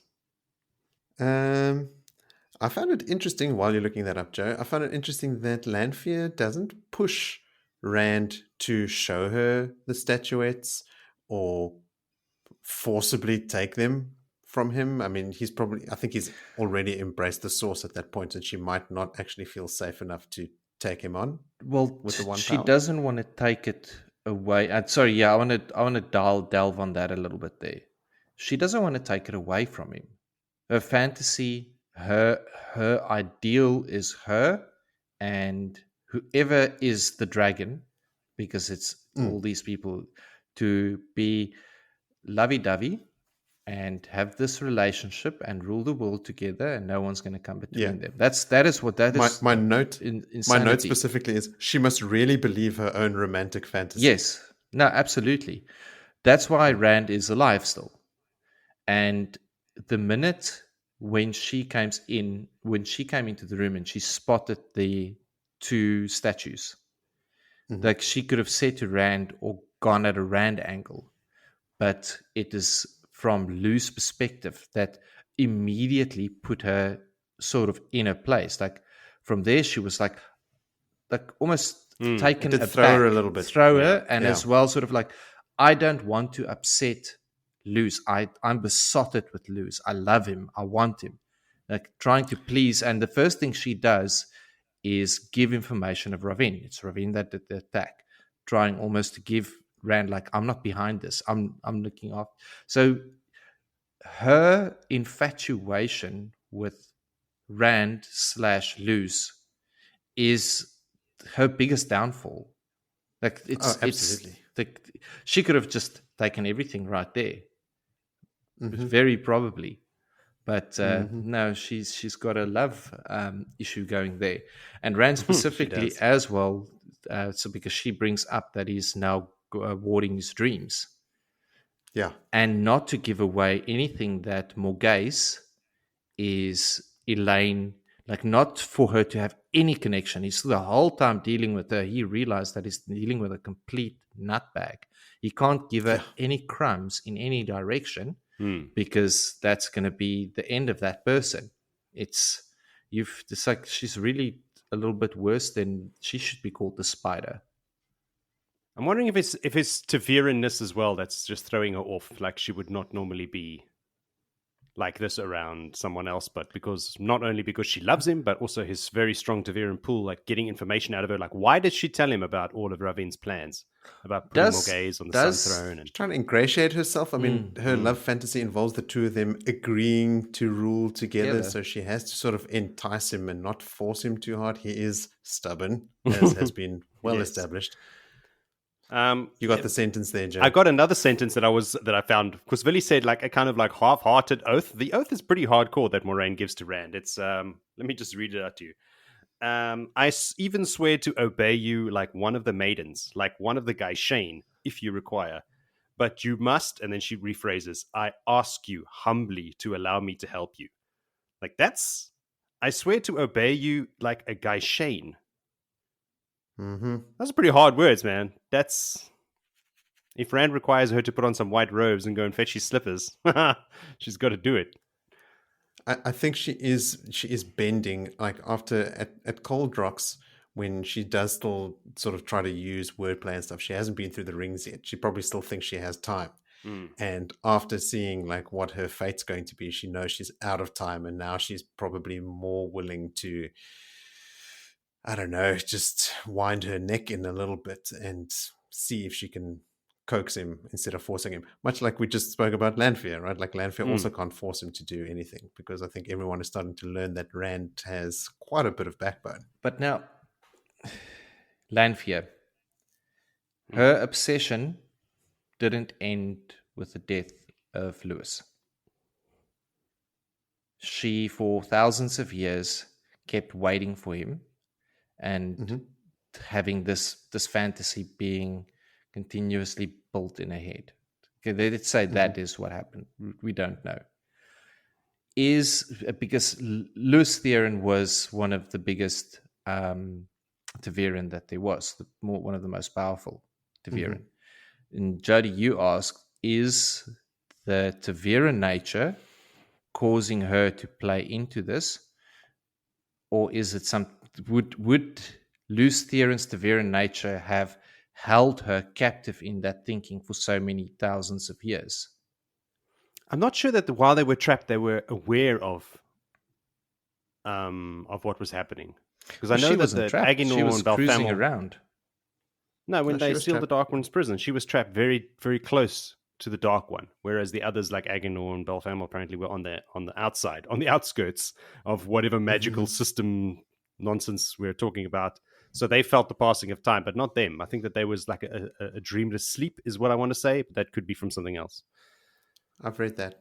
Yeah. So anyway, the line is for traveling. Traveling required that you know your starting point very well. From the book. So for skimming, you got to know where you're going, and for traveling, you got to know where you're coming from really well. Really well. Confirmed. That's been bugging me.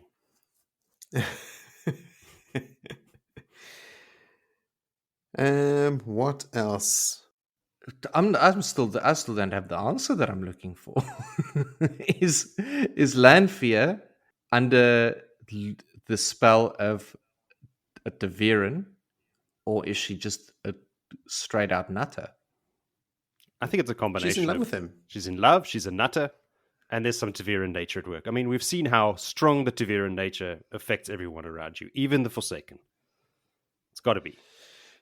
It's probably has some kind of effect on her, but I think what RJ is trying to imply, or not imply, but convey, is that she is obsessed with Lews Therin. She always has been, and she always will be. To the point of making her act, in ways contrary to the wishes of the Dark One, contrary to the plans and the machinations of the other Forsaken. She is actively helping Rand out here.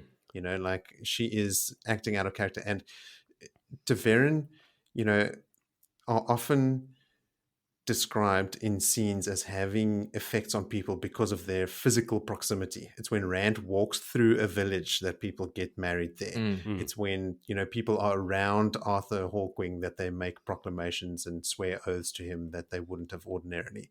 And Lanfear is often very far away from Rand, still planning her Lanfear plans. She's still planning on ruling the world with Rand or Lews. She's obsessed with him. She's pissed off about the whole Elayne thing. She feels jilted.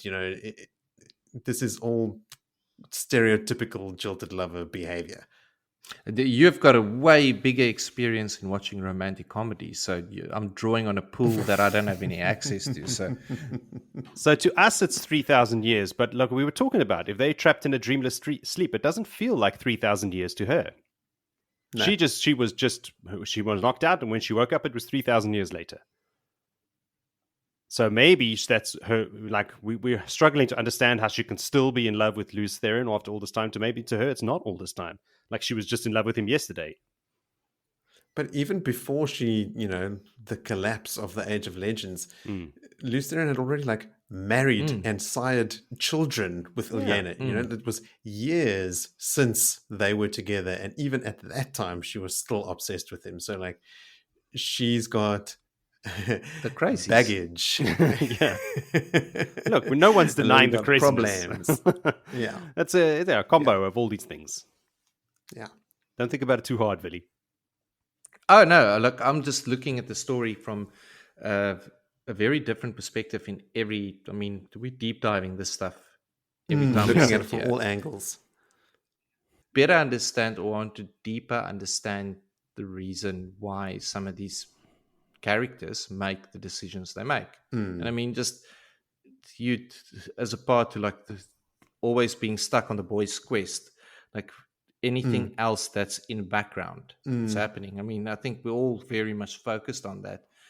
How is the setting up of this world and the events facilitated through the flaws in certain people, for instance, or and I think this is her defining flaw is her obsession with Lews. Yeah, she's a nutbag. She's crazy sexy. I'm gonna have my man I want no matter what. And yes, she's obviously not someone used to rejection, right? So no. if she's used to having her way with any man in the world in the Age of Legends, that rejection from Lews Therin would have stung extra hard. Just pile on a list of things, of reasons. There you go. I like when Rand says to the chiefs, we're all going to cross the spine, everyone ready your spears. Han or Han, he mutters under his breath, to Shal Ghul itself. Yeah. You know, like, Let's I will fucking follow do you, this. Rand. Yes, Yeah. let's go. Let's go. Yeah. Sitting around talking Shal long Ghul enough. by way of the wetlands. Yeah, whatever. Pick up our fifth along the way and then go and kick the Dark One's ass. I was thinking about the fifth. It's not really that much if you think about paying tax. Like, okay, cool. The Aiel came through, they cleaned up, we pay them a fifth, it's all done. Yeah. 20%. Pay more than a tax. fifth. Yeah. But I mean, they're paying their taxes and then a fifth. It's too much. Yeah, that's double taxing. That's double dipping. Also, where I'm from, I pay a tax. They are taking. Yeah. No, they're taking your money too, Moritz. They're just making it seem like you're paying it. So, in this analogy, the ATO, the Australian Tax Office, is the Aiel. Yes, exactly. I don't like this analogy anymore. Paying the taxes was bad enough. Now I'm opposed to the Aiel. God damn it. All right, let's push on. Chapter 7 is called A Departure.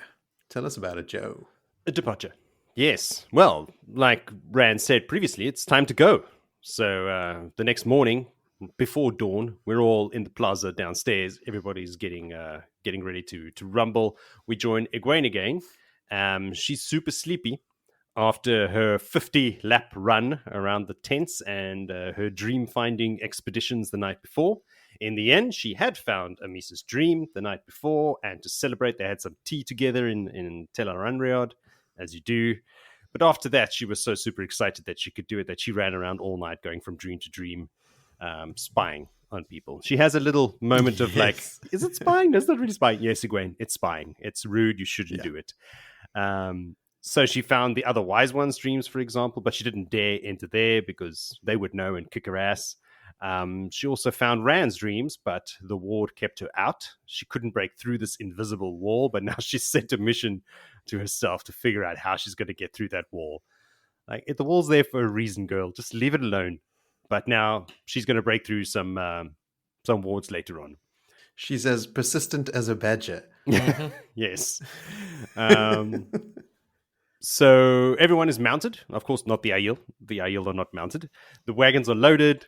Like I said, the sun has yet to rise over the mountains. She sees Kadir there, and she saw his dreams the night before, so she avoids him. They were lewd and disgusting. Well, obviously, dark friend, horrible dreams. Isandre is there too. The maidens have dressed her in all black and put her to work. So I'm like, oof, that's hardcore, man. She's going to go all the way back to the Dragon Wall dressed in black. She's decided not to question what the maidens have decided to do with her. She's been there. She's learned her lesson about maidens' business. They've made it very clear that whether she's Aes Sedai or training with the Wise Ones is not important. Stay out, piss off. But she does remember Isandre's dreams, and dreams of being tortured and dreams of being chased by something dark and evil. So whoever is controlling her is patrolling her dreams and giving her some serious threats. She sees Rand dressed like a king, sitting there in his embroidered coat and his new dragon belt buckle that she doesn't know Aviendha made for her. She thinks like, yes, he's getting a big head. He really is thinking a lot of himself. Natail, the gleeman, to her at least, is right there on his heels, and she wonders why Rand keeps this like little simpering dog so close all the time.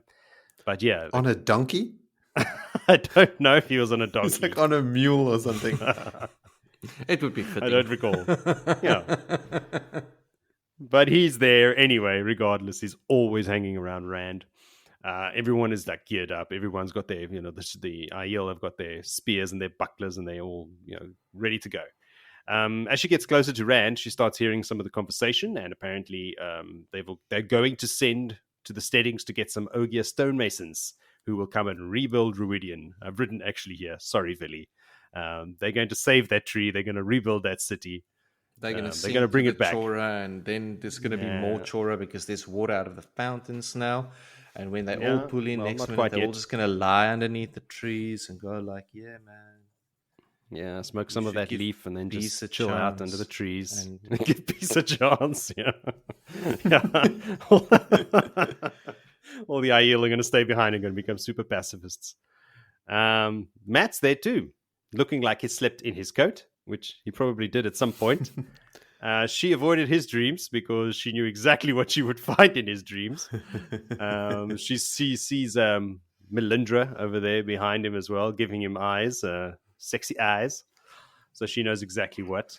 Matt tells her that, hey, listen, Moiraine, Rand told Moiraine to be quiet, and she did it. And Egwene's like, nah, that's not how things work. That's not how it happens. But yeah, it is. Moiraine and Lan are sitting to one side there, waiting their turn to speak with Rand. And Moiraine is just shooting daggers at him, like glaring at Rand with obvious impatience. And Lan, of course, is not happy about this either, as we saw the night before. And just Egwene just can't believe that this is happening. She spots Aviendha and heads over to her. Aviendha is fidgeting with that bracelet that Rand gave her without even realizing it. Egwene realizes it and she notices it. Aviendha doesn't want to talk about it again, but Egwene is just keeps on poking that bear. But she says she thinks to herself she knows enough about G Ito not to ask, but she does ask anyway, and she puts her foot in it. She's still carrying on about the impropriety of, you don't want to sleep in Rand's room. I'll speak to the wise ones and sort it out for you. And you don't have to be afraid of Rand. And Aviendha's like, what the fuck did you say? I am not afraid of any man. Like, Egwene, I know we're friends, but you got to fucking watch yourself now. You're crossing a line. So Egwene's like, all right, fine, Well, I'll leave it. We kind of glossed over, Right. and when I say we, you glossed over it. Yes. The necklace that Egwene got was from Aviendha. Yes. To make I haven't glossed over it. I haven't finished this paragraph. Wasn't that? Oh shit! I'm so sorry. But yes.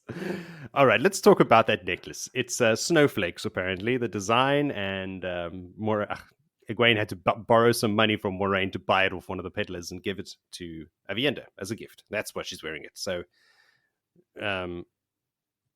Rand doesn't know that the necklace comes from Egwene, and Egwene doesn't know that the bracelet comes from Rand. So there's like a funny little triangle, a fiction triangle going on there.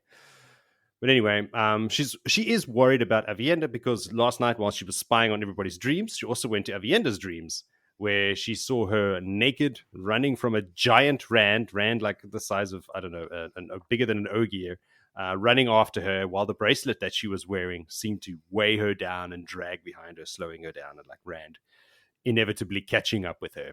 So, laden with foreshadowing there, and like we know all the meaning involved in that dream, obviously. But to Egwene, she must be thinking, "Fuck, my friend's having a hard time." And yes, that do we know that Egwene's white bracelet was from Aviendha? I don't think we knew that before. Does it come out here? Because I mean, they speak about it here, so. But I don't know if that's something we already knew. You mean Egwene's bracelet? No, yes. Aviendha got a bracelet from Egwene. Aviendha got a necklace. A necklace from Egwene. Right. Because Aviendha gave Egwene the bracelet. Yes. Egwene has an ivory bracelet of intertwined flames, which we said in the previous episode is interesting because she becomes the flame of Tarvalon. The white flame, and the necklace that she gives to Aviendha is snowflakes, because she thought it would, I don't know if she thought it was suitable or ironic to give to someone who would likely never see snow. Until she fucks Rand in an igloo later on. Exactly. She'll be seeing some snow pretty soon. Oh, yes. Oh, is it this book? I'm sure it's this book, because this is the book about them, right? This is the Rand and Aviendha book. Oh, I don't know. Can't remember. Yeah, I hope so, because I just want this like tension to go away. Yeah. So yeah, lots of gifts were exchanged, but nobody knows who and why and what. But anyway, everyone's got a bracelet and a necklace and something and a belt buckle, and everyone's happy. No, not really. So as Rand, no one's happy. No one's happy. We're happy, the readers. So as Rand mounts up, one of the traders, Aiel traders, asks him like, "Hey, you've been saying a lot of stuff lately. It sounds like you're not like, you're going to leave the threefold land and never come back. Like, what's your plans? And her voice, she's speaking so loudly that a lot of everyone around hears, and everyone goes quiet. Like, are you going to come back to the threefold land? But he avoids the question in brilliant Aes Sedai style. And he just tells them that the wheel weaves as the wheel wills, and he would love to, but you never know, blah, blah, blah. Puts his hand in his pocket, touching the fat little man, Angriel, there, and he makes all the fountains start sprouting water again. So he says, look, I might not be back, but in case not, he has something to remember me by, and he turns on all the fountains in the entire city, all of them. I suppose even the ones he can't see from his line of sight. But anyway, he brings up all that water, and actually mutters to himself that he should have done it ages ago. Speaking to himself, or I don't know, madness. We'll just put it down At to madness. himself. At himself. Because it's definitely not Lews Therin. So, Rand channeling still freaks Egwene out. She's watching this, so she knows that he's channeled. This is all from her point of view still. And even though he's a friend, like, you got to remember that she has been taught her entire life that it's only the Dark One himself to be more feared than a man who can channel. Like, the Dark One, and then right underneath it, Rand is the people you got to be afraid of in this world. So it's like, you got to get over that. It's hard to get over that conditioning over so long. Yeah. So, she just has to deal with it like everybody else. Like, Rand's fucking shit up. Just get over it. So Rand announces, it's time to march. Everybody starts prepping. The chiefs start giving their orders. Aviendha heads over to join Rand and Mat with a look of grim determination on her face. She's not giving up either. So now we're in Moiraine's point of view. She's deep in thought, like we've never seen her before, and like Lan has never seen her before as well. She's thinking to herself, she would have taken all of that Terangriel that they had in Ruidian if she could have. There's just too many. The wagons are too few, and just some of the rings, like some things like the rings, are just too large, and there's no way. How's she going to transport all of those glass columns and whatnot? She hates to leave all of that amazing stuff there. But it's probably safer than taking it back to the tower. So good thing you didn't. We learn that that's where the trainee wise ones first went, through the rings that are too big to put on a wagon, and how it works and how it shows them every possible future. And then they go back a second time, and that's when they go through the columns and they see everything the clan chiefs see. So they get to see the past and the future. So this is where we spoke a bit about this earlier. We just touched on it, but we get a nice explanation. And previously in previous episodes, we've spoken about, like, what do the wise ones see when they go through there? Now you know. So they do two things. Yeah. They do the rings and the columns. The dudes just get to do the columns. They do the rings with no training. When they're apprentices, so like, novices, they get trained, and then they go through the rings to become accepted. The wise one apprentices get picked to become an apprentice, and they get sent to the rings. Yeah, life was their training. Yeah, sink or swim. Yeah, they've had, and it's like weeding out the weak. Like, as if there are any. If you can't do it, too bad. Then you weren't going to be fit to be a wise one anyway. Sheesh. So hard people, man. We now assume, or it's canon, that Moiraine did not go into the red door, but she went into the rings. Mm-hmm. Yes. Well, she went through the red door in Tyr. Yeah, she went for the one in Tyr, but this is now the other one that Mat went through. Yeah. So she didn't get her answers from the Fox people.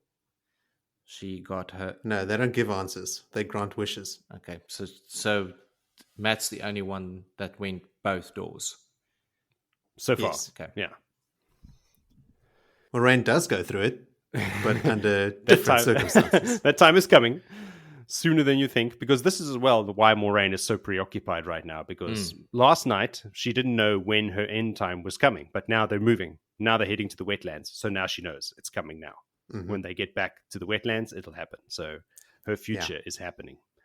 So she's even more distracted than usual. I'm wondering now, has she already written that letter now that she gives to Thom? Well, Thom's not there. I don't think so. Yeah, but I mean, she's going to give him a letter later on. Or has she given him a letter already? In Cairn or somewhere? I don't know. I don't think she's written it yet. All right. Anyway, she will if she hasn't. Okay, so we've clarified that. Good. Lan tells her that he's worried about it. Like, he's never seen her worried or afraid. doesn't matter. Like, he's been in battles with her with Fades and Trollocs and Madrol. What's the other? Drakkar. And all kinds of Darkhounds. Never seen her afraid. And this is the first time. So he asks her specifically, is the end coming? Which startles her. And of course, he was referring to Thom and Juilin. Like, is that end coming? But she's thinking about her death. And he's like, what did you think I meant by that? So yeah, you gotta be careful, dude. This dude sees everything. This man notices everything. He thinks as well, like, you've become impatient. Like, I've seen you wait for weeks for one little scrap of information, and now you can't sit still. Now you're freaking out. So you've changed so much. And well, yeah, she met Rand. He changes things. She's got a deadline. Yeah, she's got a deadline to keep. So he's also like, he can't believe still that she gave that oath to Rand. That obviously now she's desperate and worried and afraid, and time is running out. Still so much to do. She needs to, her list of things to do is still very, very long. She tells him, like, listen, I will do everything in my power to help him. As Moritz insinuated earlier, short of shagging him, because apparently through the rings she had seen all the possible futures, and every time she said, except going to his bed or something, every time that's happened in one of those possible futures, it's ended in disaster. So short of that, she will do anything to stay by his side and advise him and give him all the help he needs. Land cracks a joke about her learning humility. Like, maybe you'll learn some humility by fetching Rand's slippers and lighting his pipe. And she's surprised. She's like, wait, hang on a second. Did Land just make a joke, even a bad one? Something is seriously wrong there. Like, not only am I changing, but he's changing as well. And he's always been so unquestioningly dedicated to her until he met Nynaeve. So we bring up old Nynaeve. We haven't chatted to her in a while.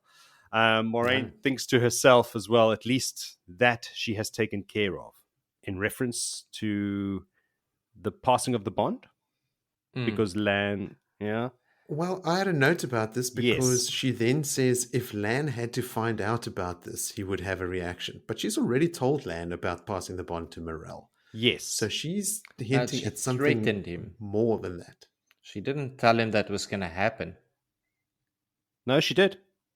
He knows about Morel, but he doesn't know that she told Morel that when the time is right, pass the bond on to Nynaeve. Yes. That's my and that suspicion. Morel is there to help him cope with Moraine's passing and sort of usher in a passing over to Nynaeve when Nynaeve is ready. Yes. Eventually, Nynaeve bullies Morel into passing it on. Yeah. Like, Morel doesn't decide that Nynaeve is ready. Nynaeve makes her do it. Yeah. That sounds like Nynaeve. Yep. That tracks. Typical. Yes. So, yeah, because Lan has told her many times that, like, he's changed because of his love for her. He's not hiding the fact that he loves Nynaeve, but he has said straight out that he's not going to marry her. He's not going to lay that. He's not going to bring his baggage over to that. Not at all. Not to Nynaeve, not to any woman. But Moiraine has, of course, other plans for him. You are just going to have to deal with it later on, dude. I'm going to pass on the bond and you're going to marry her. So he hands her a wet scarf to wrap around her head as the sun breaches the top of the mountains and they start to move out. And her last thought before this chapter ends is wishing that she could see what Rand makes of the Aiel in the end. And I'm thinking, oh, you'll be back. You'll see. Don't worry. You'll see how this ends. And that's the end of the chapter. Shoo. Willie, anything you want to touch on? Not really. I mean, they're all getting ready. They're going to get going. A lot of sort of everyone's in their heads and they're thinking. But yeah, not anything specifically that I wanted to touch on there. There's a couple maidens they name here. Adeline, who we've seen before, who sort of, caught Culloden spear in her buckler at Alcardal. But also Sulin and Enila, which are names that I recognize, like Sulin, especially with her like pale scar. Yeah, you read about her a lot. It's cool to start like noticing them now and trying to take in those names and have context for when I read those names again. Something dark and evil was watching Isandre in her dreams. Yeah. Do you think that's the dark one, or do you think that's Lanfear? Lanfear. Yeah. I don't think the Dark One it's is messing Lanfear. around in like common No. Dark Friends. Dreams, that's Yeah. Lanfear's sort of her area. So I imagine that's Lanfear just having fun with torturing Cassandra in her dreams. Probably. When Egwene rides up to Matt, she overhears him the line that you mentioned, Joe. Matt says, he's quoting Rand in this line. He goes, "I've decided, Moiraine, stand over there and be quiet till I have time for you." Heavy. Now, is that Matt paraphrasing? I mean, I don't know. It sounds a bit like... Didn't Rand just apologize the night before to Moiraine for being rude? And they had that little moment where like, I'm sorry I was so rude to you. And she swears to him to help him and be submissive. And they have their moment, a little reconciliation. It doesn't sound like something he would say. No, it doesn't. So I do think Matt maybe was just putting a bit of a Matt spin on that little yarn. But I mean, I don't doubt that Rand said, okay, I don't have time for you right now. I will get to you. Yeah. But Egwene's reaction is she nearly embraced Saidar to teach him a lesson. And I was thinking, good luck with that. His medallion. Yeah, there's that medallion thing we never discussed the night before as well. Because we touched on it. We touched on it, but that's the moment where, I mean, Moiraine immediately realizes that that's the reason. And she tells him, well, look, if it's cold, you should take it off. Not... And Rand notices all of that. That whole exchange. Yeah. He's like, so immediately afterwards, like, Moiraine, you do not take that. That is Matt. He paid a massive price for that medallion. Yeah. You do not dare to try and take that away from him. That is his. She's like, but it belongs to the tower. Yeah, it needs to be studied. No, it doesn't. Leave it alone. No. Good for Rand. Yeah. In that instance. And Matt. So, how many Moiraine points of view chapters have we had? There was the psychological jiu-jitsu match with Lan at Vandine and Adelais's house. Then there was the scene in the Heart of the Stone when Rand slams Kalandor into the heart, and we had a Moiraine point of view there as well. Those are the only two I can think of. And then there's little part here at the end. And then this one. Yeah. Yeah. Very rare for such a major character. Well, that keeps the mystery up, even without it. As you said earlier, Moritz, we know her intentions are pure, even though her methods are faulty. Like, you don't need many POVs to know. No. To know but her. Here in this, you get an expansion of that sentiment we picked up on before about her desperation and like her impending, demise, which we are, capable of or able to talk about quite freely. But when you read the story the first time, at this point, you don't know that what is going to happen to Moiraine and that she knows about it and stuff. I actually can't even imagine what it must be like to read this for the first time without that information. It is, you gain so much context and flavor and just like pure enjoyment from knowing all these things, and then like all of these things that she's saying and her behavior making sense because of this thing that you know about. It's just it's the reason why these books are so good to reread, because there is just so much stuff that happens books and books later that actually have an effect on the characters now. Love it. I'm probably going to read these books again. I said at the beginning of this podcast, this is going to be the last time I do it. I'll just re-listen to the podcast, but I'll reread them again. I've decided. I had a chuckle at the wise ones who say that only the men come back from Ruidian with a dragon tattoo. I'm going to keep calling them tattoos. I know they're not tattoos, but I want to keep calling them tattoos for lack of a better descriptor.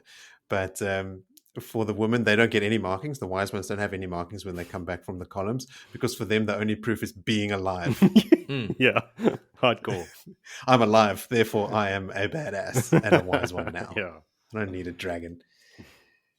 What else? Well, isn't that much the same to the men coming out of the clan chief test in the columns? Like, you either die in there, you don't come out in 10 days. And if you come out, you got a dragon. That's the point they're making. They come out, but then they also have a dragon. Why do you need the dragon? You're alive. That's all we need.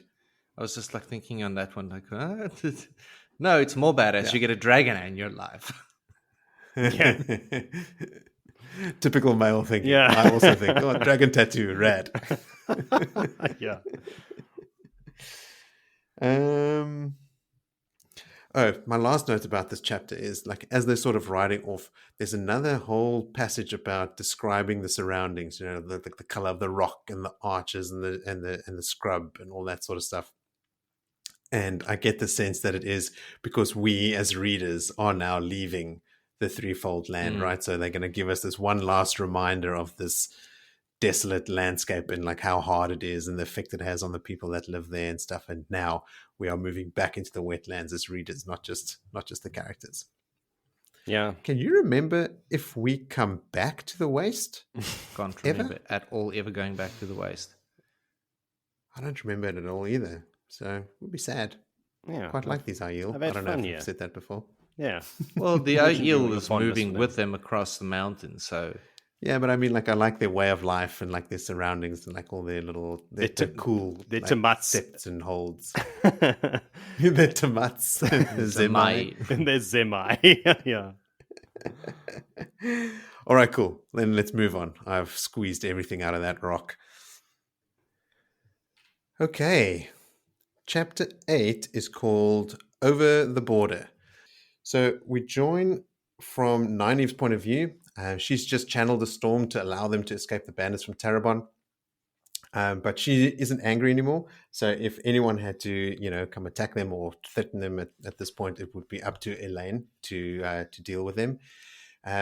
They feel like they've accomplished their mission in Tanchico and they're on their way back to the White Tower. Nynaeve is quite comically trying to sort of lean over the side of the wagon to try and get some water out of a barrel, but Juilin rides over a bit closer. She's on the back of a wagon. Thom and Elayne are sitting driving the wagon, and Juilin is on a horse. Juilin hands Nynaeve a water bottle, and she drinks from it and then works her way further up the wagon over their cargo, which I think is a bunch of dye and stuff under a canvas, where Thom and Elayne are sitting. And Nynaeve is grumpy at everyone else for one reason or another. She's just grumpy. One of the things that's sort of setting her off is the fact that it looks like Elayne is flirting with Thom the whole time. And while she's sort of sitting there being put out about it, they are approached by a group of white cloaks, it looks like quite a big group of white cloaks, and an officer and some soldiers peel off from the group. And they stop the wagon and they come over to interrogate them. The leader of the White Cloaks questions Nynaeve about what they're carrying and the conditions in Tanchico, and they sort of come up with a story about them being merchants and taking dye out of Tanchico. The White Cloaks seem sort of skeptical, but don't delve too much further.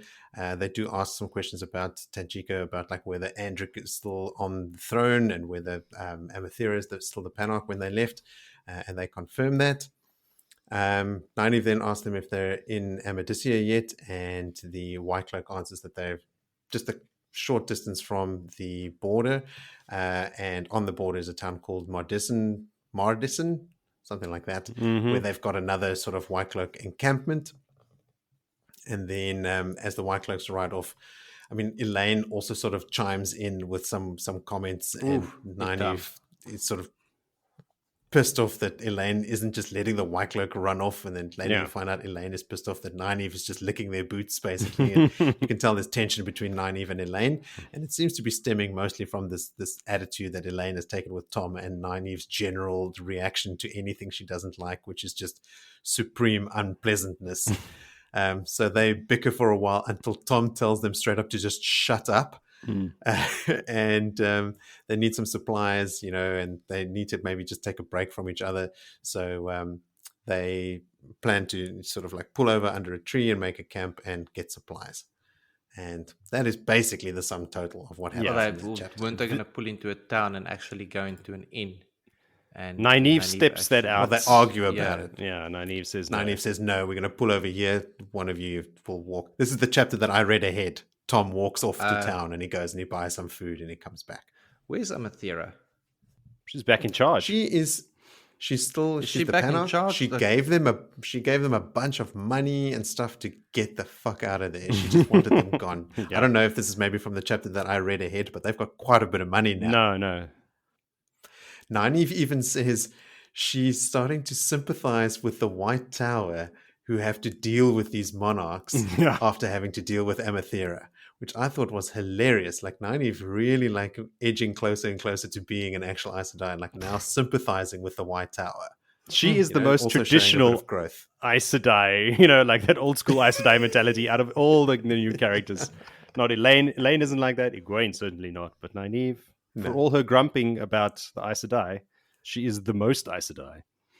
And that's the running joke, right? Yeah. So even like when they're in the tower still, when they get given their mission, Nynaeve is the one that says, okay, I'm going to live by the 3 oaths, even though I haven't taken them. Yeah. Now this whole super uncomfortable Thom and Elayne situation. I like, it's obvious in reading the words that she's flirting with him, but my brain won't accept it. And I can't make myself believe that. Is that true? Because she's holding onto his arm and, oh, Thom, you're so clever and you're so great and you're so wonderful all the time. Like, what the fuck is going on? She's flirting with him. Gross, confirmed in the next chapter. Gross. Anyway, so yes, that happened. All right. I suppose we just have to push through She's going through some stuff. It's like she feels she's getting messages, and I mean we're moving into next episode's content here, but she's getting messages from Egwene via Teller and Riyadh that Rand, is getting visited by Isandre. He's got all these maidens around him. So Elayne is feeling vulnerable and insecure, exactly, about Rand. And like, again, she sent him these 2 crazy letters. The last one says she never wants to see him again, so like, she's also, I don't know if she's retained any of this memory, but like knows that her mom was involved with Thom, like maybe that planted a seed somewhere in the back of her mind that the Trackhand woman liked Thom somehow. I don't know. Yeah. Or maybe to piss off her mom. Maybe she's pissed off with her mom for having these relationships. Who knows what's happening in her subconscious. But unfortunately, Joe, it does seem like she is actively flirting with him. How Juilin is just off like far enough to keep an eye on things, but not get involved the entire chapter. I'm not putting my foot in that. When the White Cloaks also pull them over, both Thom and Juilin show like a level of disinterest that would be suitable for like paid wagon drivers and escorts and stuff. Like, I don't give a shit what happens here as long as I get paid. Yeah. And Julian's got his stupid conical cap. Yes. And he doesn't like his legendary cap. Yeah. It's a fez, right? Yes. Cool. Is that it, Willie? Fez? Yeah, this little Moroccan red conical hat with a flat top. I kept seeing it like a rice paddy. No. He was. Yeah. Now, when we read about Juilin first in Tyr, he wears one of those. He wears one of those. Yeah, like a Raiden hat. Yes. But in Tanchico, he starts wearing a fez. So it like a conical little donkey hat. Yes. Now, when we read about his Raiden hat in Tyr, I was surprised at like, oh, of course, he's wearing one of those, hats. Since worn, then, like he wore Raiden hat for me. Stuff. That's hideous. Willie is being showed a picture of a fez. I like that Elayne and Nynaeve are surprised at the size of the dust storm that Nynaeve conjured. Like, they're taken aback, like, oh, fuck, this is quite hectic. That's too much. Shit, those bandits, they were chasing her. She says, they're not coming out of the cloud. Yeah, because you fucking killed them. That's why. Probably. They are now also dust. I didn't have a lot of notes here. One that I thought was funny is that Nynaeve immediately shit-canned the idea of taking ships, saying, "No, it's the most common thing, and that's what people would, expect us to take, and it's monitored and everything." Also, by the way, Nynaeve doesn't like ships, so how much of her nausea had an effect on her choice there? Because even here, sitting on the back of the wagon, she's like, "Oh, I wish I hadn't really shit-canned the ship idea so quickly." Yeah, because you could have been there a lot faster. Yeah. But she does say as well that Amathera offered to buy a ship, but nobody was selling. So it's like there's not a lot of ships. I think it wasn't even really an option for them. They were in the company of Bail Dawn. Yeah. If anyone can find a ship, or even already has a number of ships, So Bale. now, does Bale have the Dominion rings with him to go and chuck in the ocean now already? I'm sure. Yeah, they asked him. And They asked him to do it in the chapter, Mm. like the chapter after they come out of the Panox Palace and they're sitting Yes. in that So they, plum room of the falling Nynaeve blossoms, only has one of the discs with her, the seal. one of the Yeah. seals. Yeah. Yeah. And a shit ton of jewelry. Money. Gaudy money, money. jewelry. Mm-hmm. Well, And then my last note is, lol, Tom saying, shut up. to the girls, just straight up telling them to shut the hell up. But yeah, that was just a quick little intro. I mean, because I've read ahead, the next couple chapters are this little story, which is actually kind of cool. You're right. going to get massive flashbacks when you read the next chapter. yeah, I don't remember. Cool. Like I I was said, dreading it. all of this is continuing to be a very, very new book. for First me. read. Yeah. A lot of it. It's Yeah, this whole Elayne Tom situation was freaking me out because Tom in my brain is still Tom, book Tom, not Tom Yeah, from the he's show. Like if Tom from the show and Elayne, I could see why Elayne would make her move. But not this Tom, not droopy old He's mustaches. grey. Tom and old I man. just made the point that he's grey as if that makes him so old. I am 90% grey. I'm 41. Old man. Quite. Do you guys also get the sense that, or do you feel the same way as I do, that it's not since the Eye of the World that a book has started this quickly? The Great Hunt, they spend a fair bit of time in Feldara, dicking around with the Amelin arriving and, Rand trying to run away and all that sort of stuff. In The Dragon Reborn, they're in the mountains. I mean, there you do get a cool Trolloc and Madrol attack in the mountains, but like they set off quite slowly as well. And, you don't see Rand. So like our protagonist at that point is out of sight. Then The Dragon Reborn,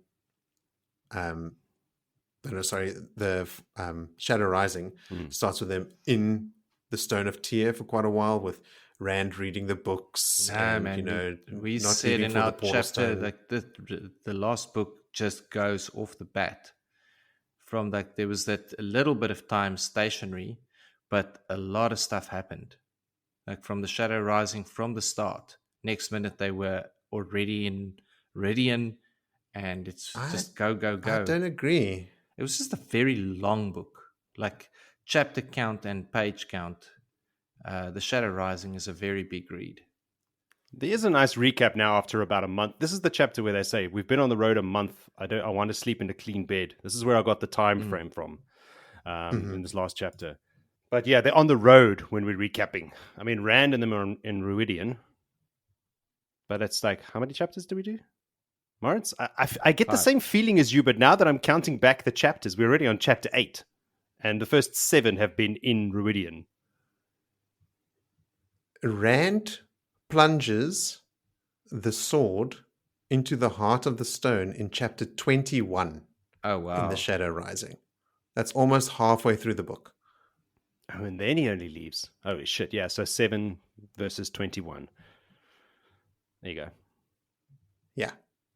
So then, yes, you have a point. Yeah, like they're in Ruidian for like 2 or 3 chapters, and then they vie out of the waste. Let's get going. Let's get adventuring. Right. And it's thus far. I mean, we've got glimpses of the Forsaken and Morghese, but it's mostly Rand and Matt in Ruidian getting ready to go. So yeah, like just that's what I was talking about right in the beginning of this episode. Like it's really pulling me ahead. It's like they've got a mission. They're going somewhere. They're taking action. In the stone, they were there. I mean, there was a Trolloc attack, which was kind of cool, but it wasn't them deciding their own fate. They were being passive. They were attacked. They were sitting back. Rand was waiting, reading, trying to figure out what to do next, that sort of stuff, which took a little while. Dealing with all the Terran nobles and that sort of thing. Yeah. Those guys. Anyway. Well, this can only be good if the pace is picking up. I just don't know what it's picking up to because I can't remember any of it. It's so great, isn't it? Did you guys remember to pick your favorite Oh, moments? yes. Mm-hmm. Okay. Jody, why don't you go first? I always ask Willie because he's always so eager and vehement in his I only pick my favorite affirmation. moments during the recording of this. Then I listen to everybody again. It's shit that I forget, after I finish reading. And then I listen to you guys and go, oh, That's that's true. cool. And I write it down. Well, I remember it. So in this case, it's from Willie's chapter where Rand opens a gateway as if it ain't no thing in front of Moiraine. And her reaction Yeah. to it, where she goes, literally, WTF, mate. Like, what the fuck is that? And he opens it up. He's like, cheers. I'm going, even though it's for such a silly reason. Like, he gets in and he comically scoots 1 foot forward and then gets out again. He did it all just to, like, he needed to get out of there, obviously, but he could have gone into another room. But he did it for effect, as well as for, for the reasons of not being seen, going to Asmodean and getting there quickly. Fine. But opening it right there in front of Moiraine as well, just like, look at what the fuck, what I can do, Yeah. that kind of thing. Yeah. Power move. Yeah. How about you, Vil? Lanfear getting put in place by Mm. Rand slash yeah. Rand lose memories. Whoever it was, just put Lose random on. Lanfear right on the back foot all of a sudden. Like, it's the Yeah. biggest change sort of in her always having a big power moves and down to biting Rand and marking him. It's like it's been her basically molesting him almost. Like, Yes. she pops up behind him, is like, shit, I'm gonna get bit. Now he put her in her place. All of a sudden, everything just like she's blurting out information. It's just this quick dynamic shift that happened very quickly, like just all of a sudden. It goes some ways to making us feel better about like Rand's chances against her as well, right? Like, I mean, we bang on about like her physical attributes and also her power and her cunning and like how old she is, like she's wily in ways that Rand al'Thor from the Two Rivers is not. And so he very much has been like a babe in her hands for a long time. And now you can sort of a sigh of relief that he can handle her. Yeah, it's not Selene like anymore. He couldn't handle no, Selene. he's pushed back. Yeah. No, this is Lanfear. It's a lot more things is becoming clear for him. And like I said, I'm looking this is for not this just big Rand from the power Two Rivers plays. anymore. Yeah, these big This things. is the Dragon Reborn. No, that is quite interesting. Yeah. I'm going to present to the two of you a scenario, and I will let you decide whether the court will allow it or not. Instead of a favorite moment, I'm going to put in a least favorite moment. I'll allow it. Yes. I concur. Rand's treatment of Moiraine really hurts my feelings. I can understand it, but I cannot condone it. Like, I want so desperately for him to understand where she's coming from, like we do, I'm projecting, obviously. Like, I want him to know that she isn't trying to be,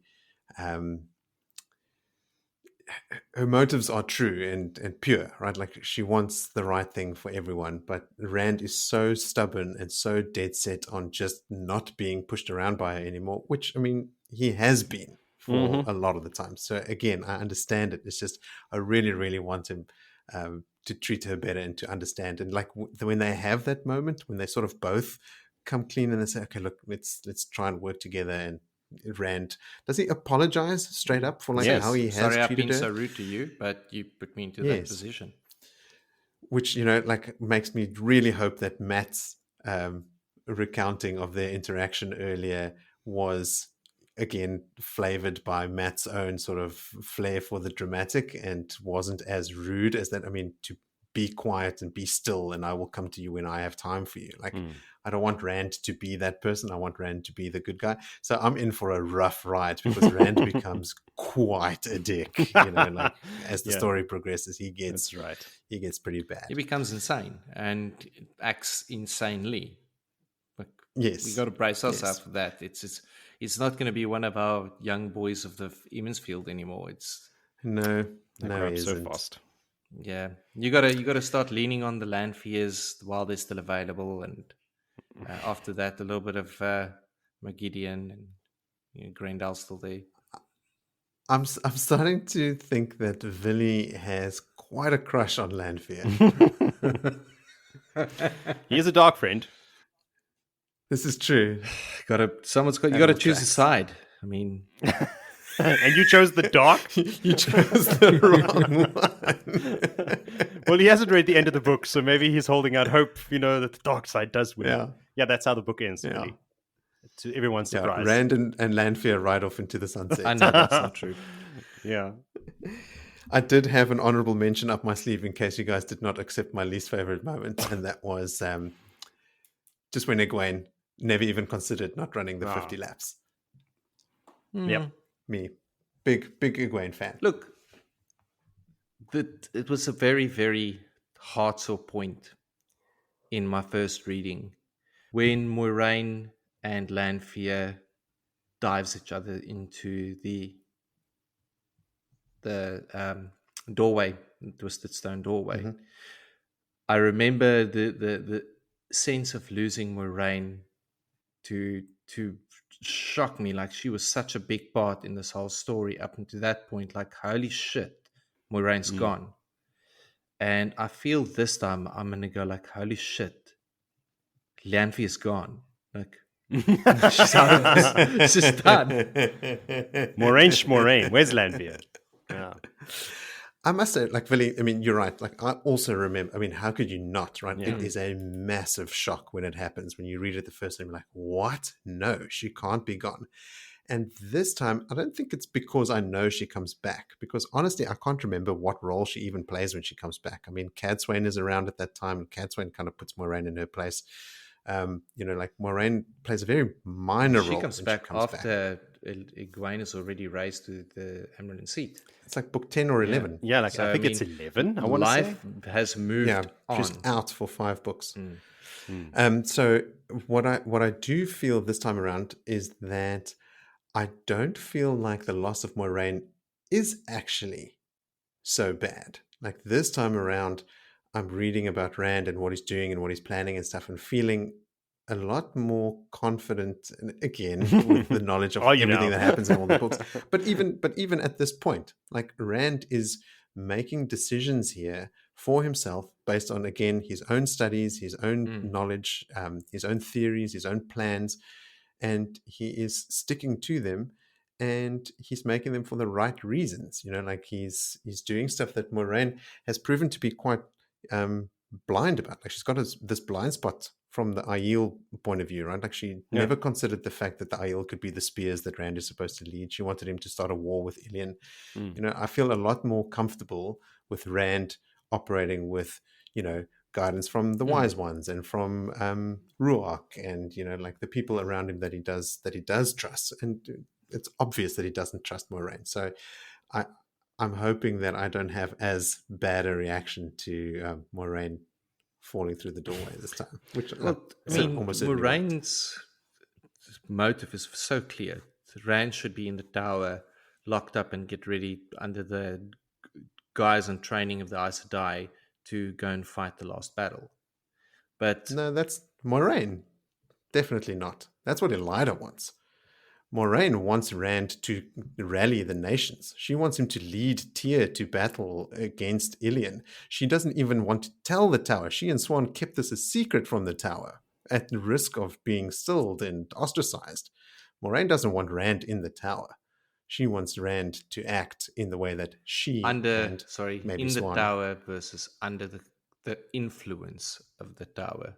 I should have rather said. Even that. But she's trying to hidden it from the her tower. agenda, her Dias Daimar, her game that she's playing. And I think that's what Rand wants to very much avoid is I want all of these people because I need all of these people to have access to, nations, soldiers, but none of them is going to make the decision for me. All of this is still like that. And I think the best is when he's for a long period, what is your plan? The wheel weaves and the wheel wills. Like, just come along for the ride. That's the plan. I'll make my decisions. I'll inform you afterwards. But he has a plan. He's just saying that. He's not winging it. He's got his plan. He's got what I need behind me, where I need it behind me, so that I can move forward in this. You're not just going to go and start a war in the wetlands and just. You're not going to win the people over by winning half the people over. Like, you're going to take the biggest gun and threaten all of them to come onto your side. So that's what he's done. Rand doesn't even know about the impending Seanchan presence. I mean, he's met them, but he thinks they're gone. And just what a factor they are going to play in the logistics of rallying everyone to the same cause. God, it's so hard. Now, do we know what happened to Aegean? She and Domon, the last time we saw them, were in Tanchico and given the bands of Dominion. That's it. Domination. Is she now sailing with Domon? Did she? We don't know. Okay. We see them in that room when they have that conversation after the Panox Palace. And that's it. I mean, they get married. How soon that happens, I don't know. Next chapter. Yes. Yeah. The rate these books are moving. I wonder if we see them in this book at all. Hope We're so. getting to that point now where characters are going to disappear for entire lengths of the books. I mean, Perrin is has gone out of this one. That means Fael has gone out of this one. It's going to be a whole different storyline. Gaul, where? All right. So please, listeners, send in your thoughts and theories and corrections and answers and general sentiments. Tell us how your day's been. You can reach out to us using any of the social media links in the episode description below. Now, next time on Blood and Ashes, we are going to do 6 chapters. Oh, God. We're going to do from chapter 9, which is called A Signal, to chapter 14, called Meetings. Now, don't be too alarmed because the longest chapter in that stretch is 15 pages and the shortest is 6. Oh, all right. So 3 each. They are very, very short and snappy. Yeah. So Cool. You guys will get 3 each. Yeah. Anything else you guys want to add? Nope. All right, then. Well, then we will see everyone next time. Cheers, everybody. Cheers.